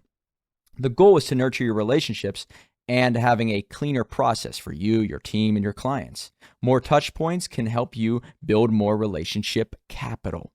Relationship capital is a term referring to all relationships established between associates, friends, partners, people in your tribe, and clients. It means there is a strong sense of belonging. It is essentially you giving the other person enough value so they can continue forming a more meaningful relationship with you and your brand. Only after you have proven your value is when you can ask for the sale. If they don't take you up on your offer, give them more value. Do this enough times and they will eventually take you up on your offer. The beauty is that you do not have to do this on your own. All of this can be automated for you by your software. It is through relationship capital that you become more valuable. Through this approach, you prove to the other person that you are not a one-time transactional person that is only interested in them paying you. You go on to show them that you are far more valuable than that because you end up offering them a lot more value than they might pay. Data helps because it helps you understand where your time would be best spent and where it is being wasted. The data you get is your friend. Data is an asset for life, much like your book. Remember, having the right software not only ensures you stay at the top of the game and on the top of everyone's minds, but it also makes you look very professional. In the very beginning, I didn't have any automation, simply because I wanted everything to come from me. I was very hypersensitive about it feeling authentic. And you know what? That was low-level thinking. You can have it feel authentic when it is automated because it's your voice, your story, your lessons just coming out at the right time, not relying on you to do it manually. Over time, I realized how much personality you can intertwine with certain programs. Not only did it free up my mind, it helped scale the business. My audience loved it. It changed what I thought was possible. Having the right software helped me break away from the mule mentality and become more of the magician. $1 million takeaways. Learn to automate parts of your business. Analyze why you aren't sending more emails, text messages, and videos. Evaluate the relationship capital in your life and think about ways to increase it. After reading this far, are you starting to break away from the mule mentality? Books to read. Play to Win by Terry Thayer. Automate Your Income by Phil Laboon. All Gas, No Brakes by Nate Kennedy. Chapter 12. Freedom. Desperation will always push away what you want most. Those in a state of lack will never attract. With multiple revenue streams, you will never be desperate again. This will lead to a life of abundance. How do you do that exactly? Well, you need to be the example of whatever you are seeking. You only attract more of what you put out into the world. Do you want to be accepted by high-quality entrepreneurs? First, be of high quality. Do you want active and responsive people in your life? First, be active and responsive. Do you want to be surrounded by committed and driven leaders? First, be committed and driven. Want success and freedom? You must have it in your mind before the world provides it to you. First, you must be known for it. Les Brown says, do what is easy and your life will be hard. Do what is hard and your life will be easy. The hard part is becoming known for something. The book is your very own movie premiere searchlight that you shoot to the sky. Think of it as your bat signal. It will garner attention. What you do with that attention is what really matters. Now is the time to create financial freedom. When 2020 hit, I had one revenue stream. Within 2 years, I would have over 12 revenue streams. How? Well, resourcefulness from using the book correctly and implementing the abundance mindset. I had to show the world who I was inside. My book, The Inner Circle, was the gateway to changing all of that. By mid-2020, I fully embraced the moniker of the book guy, which means I needed to be the example. That's why I went full bore. And now that you are a best-selling author of whatever solutions you provide, your moniker is right in front of you. Now it's time to scale. Repeat these steps for a long enough time frame, and your life will become easy. Start implementing paid memberships. This is what I do with my Inner Circle. It has many members. Members pay $17.76 per month to have access to digital assets. Thousands of members. Do the math on that. All members have access to all calls and digital assets. You can do all these calls via Zoom. Record the calls and add them to a membership program so that the people who are part of the membership program can still tune in to what they might have missed and gain the benefit of the program. You may be tempted not to have a paywall in place, but it is very important. Why? It is like a tripwire meant to keep out those who do not take action. Where people put their money is where they put their attention. Where people put their attention is where they see results. The idea is to block out individuals who are not committed. You are looking for committed people. Remember that. Committed people are individuals who are usually the kind of people who will bring forth additional opportunities for you and the group. Serial entrepreneur Matt Garabedian wrote a book called The Phenom Inside. Then he wrote a book called The Hex Phenomenon. These books helped position him as a man who understands entrepreneurship and cryptocurrencies. Through his marketing, he was able to grow his coaching clients and put together a separate membership group of people who were highly interested in cryptocurrencies. The group communicates with each other via a private Telegram channel. The possibilities are endless with paid memberships. When you create a tribe, you become the de facto leader of the group. Remember, leaders lead, thus driving you to figure out new ways to add value and abundance to the tribe. Start creating courses. Your courses can be priced anywhere between $10 to $1,000. Outline the course exactly like the book. Do not reinvent the wheel. The best part about a course is you can add more content at your convenience. Forget to add some cool tips to the book? No problem. Add it to the course as a separate digital asset. Start hosting webinars. The webinar market is projected to reach 800 million by 2023. Email marketing contact lists grow exponentially with webinar campaigns. Build many webinar presentations around your book contents. Offer a gift for free if they stay to the end of the webinar. For example, your book. The ideal webinar is typically between 30 to 45 minutes long. Give value, create engagement, and provide a call to action. According to live webinar data, the best time to host a webinar is after lunch on Wednesdays. Start acquiring affiliates. Affiliations are arguably the most underrated part of any book out there. Start acquiring affiliates. These are people whom you trust that offer another solution that you don't. Therefore, you can direct people their way. Within 1 year of my group, I had 10 plus affiliates. Your book becomes a magnet. While you are valuable to your community in a specific aspect of their lives, you can still offer help in other aspects of their lives by introducing your affiliates to them. These affiliates may excel in certain aspects as compared to you. If your people truly believe in you, they will surely love to be affiliated with those whom you trust. Look at Russell Brunson.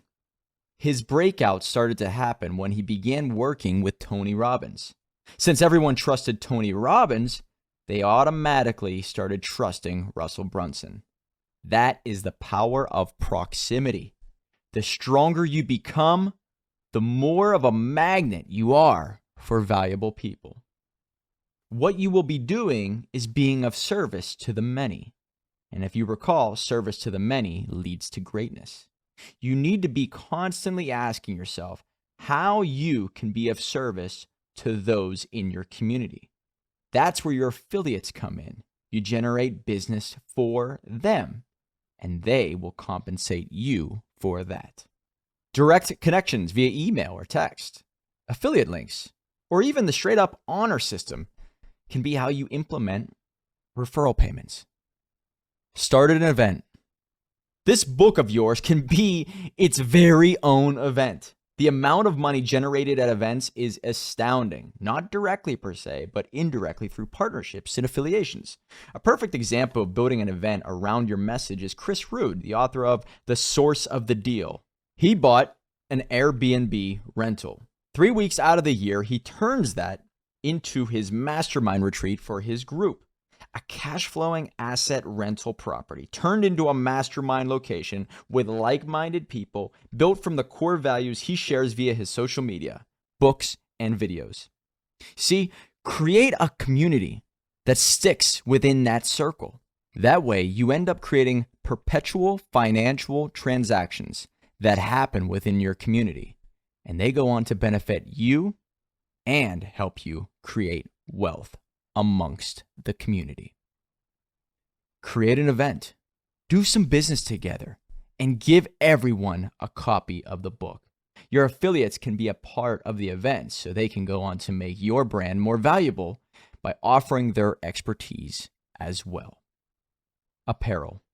Once you begin to create a membership-based tribe with your book, you will want to provide an apparel line, often directly in alignment with the values you put in your book. The ordering can be outsourced to Shopify and printing and shipping through Printify. Attracting investors for opportunities.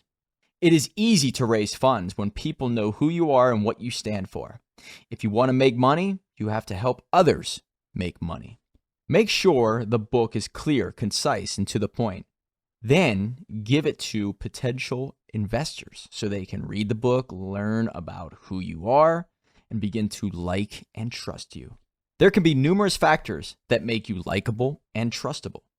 They could be you like dogs, you graduated from a certain college, you're married, divorced, single, you have particular hobbies, or you are just a professional by nature. Investors invest in people just as much as they invest in businesses.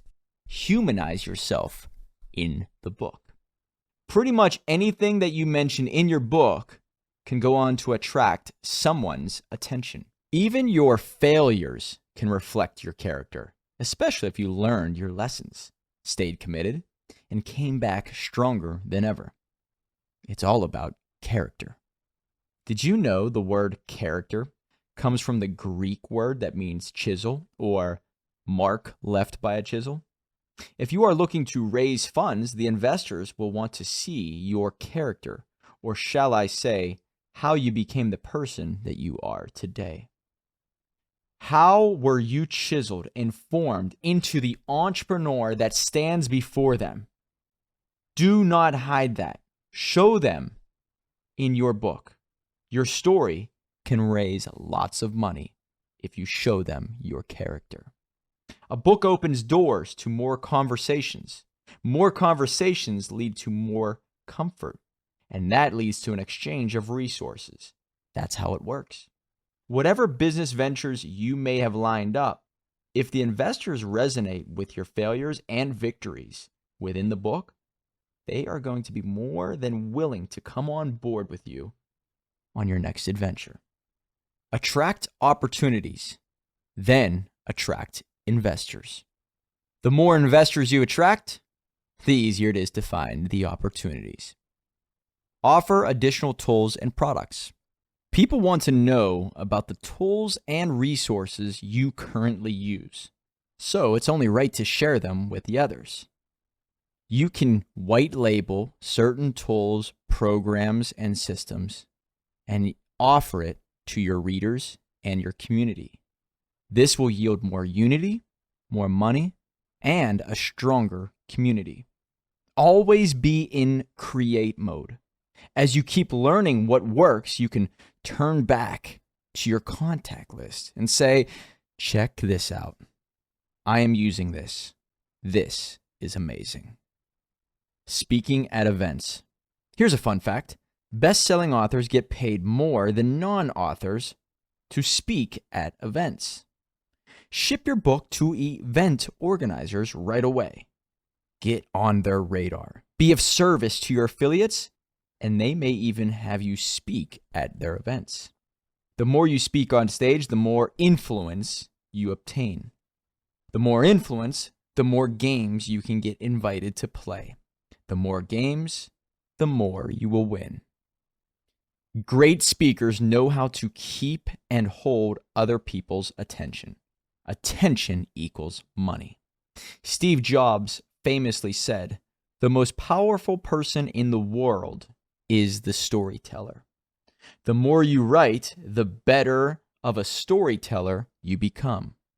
A better speaker will be the end result.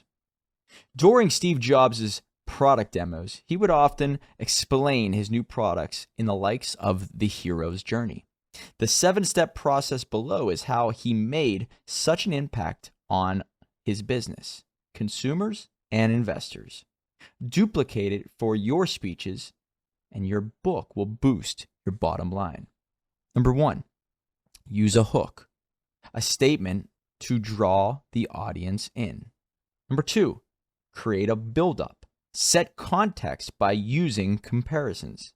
Number 3, introduce the problem. Every great story has a villain. Number 4, climax. You need to bring the drama. Number 5, demonstrate your solution. Number 6, reignite the problem in the minds of the audience. And number 7, position your solution as the answer with a call to action. Once you get on stage, you can monetize your speeches by selling your products, services, memberships, or books. Every event that you speak at goes on to add value to your name and to your brand.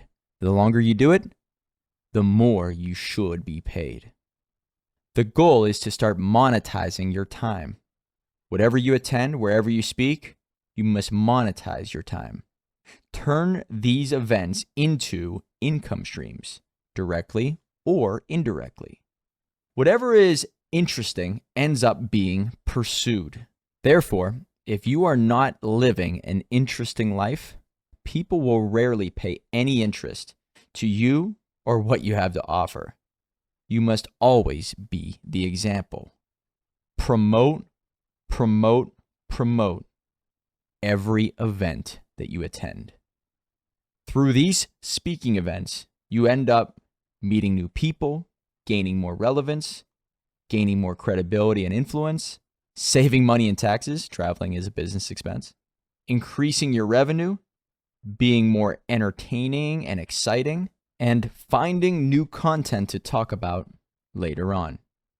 Look at your speaking gigs as multiple streams of income, not just one. Sending gifts. There's a great book called Giftology. It is the art and science of using gifts to cut through the noise, increase referrals, and strengthen retention. Your book can do that extremely well. Gifts bring a personal touch to the relationships, and these can prove to be very meaningful in the long run. Start sending your books to people as gifts. A relationship will form and/or make it stronger. Hiring better. You can use your book to elevate your name so that you can end up with great team members around you. Don't just hire any person. Hire the right person. If they know who you are, there is a much better chance you will attract the right people and deter the wrong ones. This will make you money and save you money at the exact same time. Raising prices. What you are getting paid right now must be totally different from what you will be paid 5 years from now. As a consultant, start raising your prices. With multiple revenue streams, your time becomes more valuable. The more you value your time, the more other people will value your time too. Reinvesting your money. Get your money to start working for you. If you save it without a reason to invest, it only means you do not have a plan to make more money. That is the scarcity mindset. Money that is sitting with no intention gets spent. Put it to good use. You can always create more, especially with everything you have in place after reading this book. Here are some ideas. Lend it out with interest. Syndicate mobile home parks. Syndicate multifamily real estate. Syndicate storage unit real estate. Buy a portion of an existing business. Invest in crypto. Study infinite banking concepts. Invest in single unit house flippers. Join masterminds. If you are interested in learning more investment ideas, go to mikesinnercircle.com. Increasing your charitable donations. Mark Evans, DM, always says, you can't outgive the world. He is absolutely right. There is always more you can do. I remember being at one of his events in 2021, and we were hanging out on a yacht. Mark told everyone how important it is to give back. Giving is like a muscle, he said. If you don't start at low levels, you will never give at high levels. That stuck with me. From that day forward, I started giving more without the worry of whether or not the person or organization I give it to will put it to good use. It was all about the intention. That is what's important. What's crazy is how money started to come back to me very fast and in much wilder amounts. You absolutely need to give to receive. I can't explain it. What I do know is there is something happening internally and externally that rewards you when you become a giver. Start giving more and watch what happens in your life. Conclusion. The goal is to not only create $1 million book, it's to create $1 million life.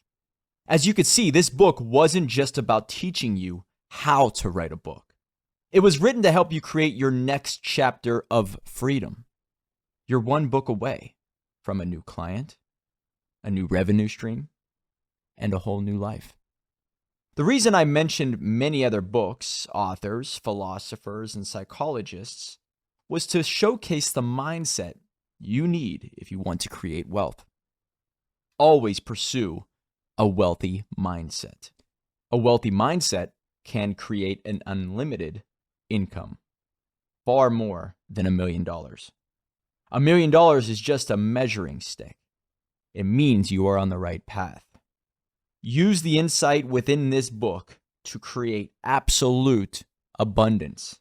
Follow the advice Jim Rohn and Earl Nightingale shared for so many years. It is not the $1 million that makes you valuable. It's who you become as you pursue $1 million. That's what makes you valuable. My value increased when I wrote a book. It changed my identity, direction, focus, communication skills, network, social circle, income, legacy, confidence, and bank account. Above all, I believe it set me free. Your book will do the same for you. Follow the $1 million plan. Number 1, write down how you want to make money a year from now. Number 2, write down who you want to be a year from now. Number 3, write down what you fear happening if you don't accomplish your dream. Number 4, write down how you can help others get to the next level of their life. Number 5, write down 15 lessons that you would teach those people right now. Number 6, write down 15 stories that taught you those specific lessons. Number 7, write down the characteristics of the target audience. Number 8, apply the Socratic method. Get someone to ask you questions. Number 9, outsource the time-consuming work that takes you out of the rhythm. You know, the writing, editing, formatting. Master the who, not how philosophy. Number 10, put together a 3-word title that fits the content. Number 11, create a how-to or the ultimate guide to subtitle. Number 12, hire a group of designers to create a 12.520 by 9.250 cover file with 2 to 3 dominant colors. 13, fine-tune the book to your liking. Number 14, upload to Amazon, Kindle, paperback, hardcover, audiobook. Number 15, do a consolidated bestseller push and hit number 1 in at least one category. Number 16, add the bestseller logo.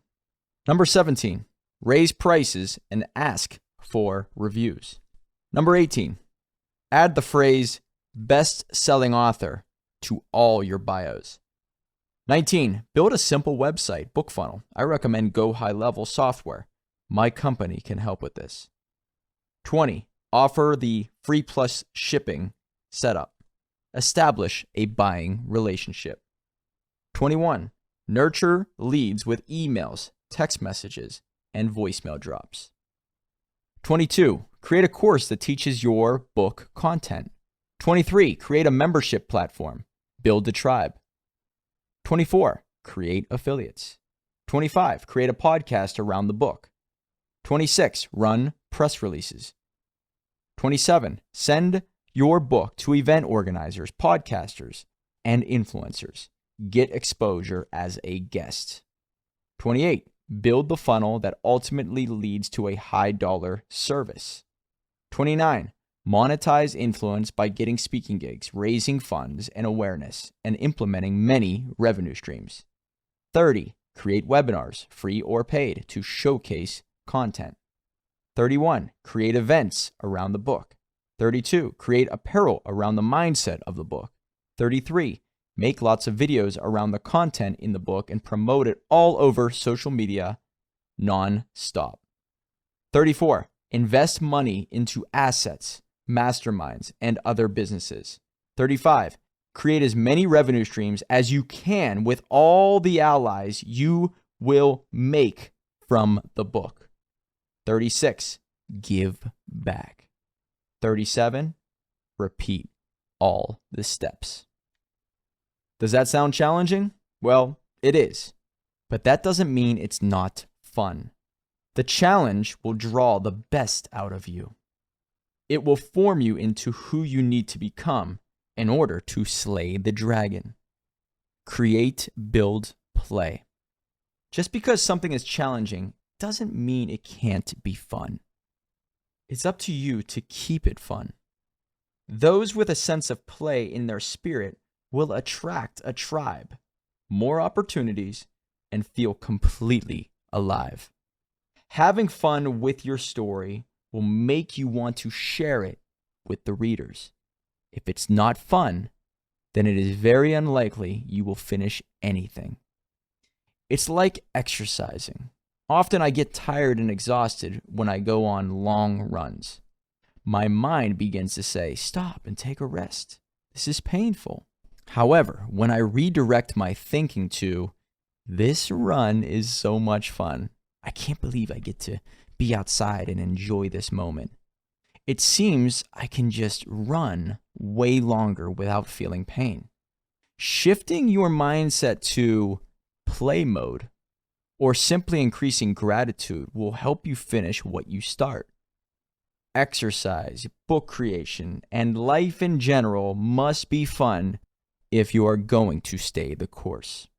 Your book is your weapon, your story, a window into your world that allows others to know who you are and how you are just like them. A community that you engage will take form. Not only do you go on to expand your horizons and scale your business model through a book, but you also go on to establish relationships and credibility, gain more exposure, and come across newer venues and newer opportunities. Revenue streams will sprout like grass.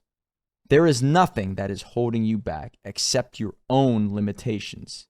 The world will know who you are and what you can do. I always say a book is the ultimate weapon. In time, you will understand you are the weapon. I will leave you with an incredible story of Socrates. Many people know him as the father of Western philosophy, but they don't realize he never wrote a word about his life. Not one. It was one of his students, a man named Plato, who did all of that for him. As you could see, even Socrates had a ghostwriter. Socrates was a former war hero whom the government officials hated for being outspoken and inquisitive. He would ask townspeople questions with the sole intention of getting them to think for themselves. This angered those in power. After they had enough, they put him on trial, found him to be guilty of corrupting the youth and sentenced him to death. In a strange twist, they ended up releasing him with the condition that if he didn't leave the city within 6 months, they would put him to death. Many wealthy people in different towns begged for him to leave and even offered him a place to stay. He could have escaped the town. He could have escaped death. When Socrates refused, the government summoned him and forced him to drink the hemlock poison. Just before his death, he was asked, "Why didn't you leave?" His response was profound. He refused to run from the truth. Socrates admitted he could not run from who he really was inside. Now that's courage. That's book-worthy. That's what happens when you know yourself. You can't run from who you really are. Do you want to be a force in this world? Do you want to be completely free? Do you really want to attract wealth? If so, you will need to know yourself. Write down who you were. Write down who you are now. Write down who you will become. Remember, your personal brand is the story that other people will share about you when you are not in the room. Make it easy to be remembered. Get your book done. The hero story is one of transformation. The moment your book is done, it will become your sword. And we both know that you have many dragons to slay. I can only imagine where the adventure will take you. Your $1 million journey is going to be one for the books. Right on. Thank you. Thank you for reading this book. Thank you for taking your time to learn how to craft your story in a way that changes your legacy forever. Thank you. Nobody is self-made. I would not be here without these people. Mom, thanks for believing in me when no one else did. Dad, thanks for giving me a work ethic. Matt, thanks for always buying books when I need it. Ashley, thanks for being my right-hand woman. Carmen, thanks for always delivering. Elisa, thanks for taking the reins on very tough projects. Anthony Lawley, thank you for giving me the opportunity. Tony Watley, thank you for being a true supporter from the very beginning. Mark Evans DM, thank you for showing me a whole new life. Inner Circle, thank you for always holding the line. And to all our clients, thank you for allowing us to do what we love. And Tanner, thanks for taking control of the ads and helping us reach new heights. Dreamstarters Publishing.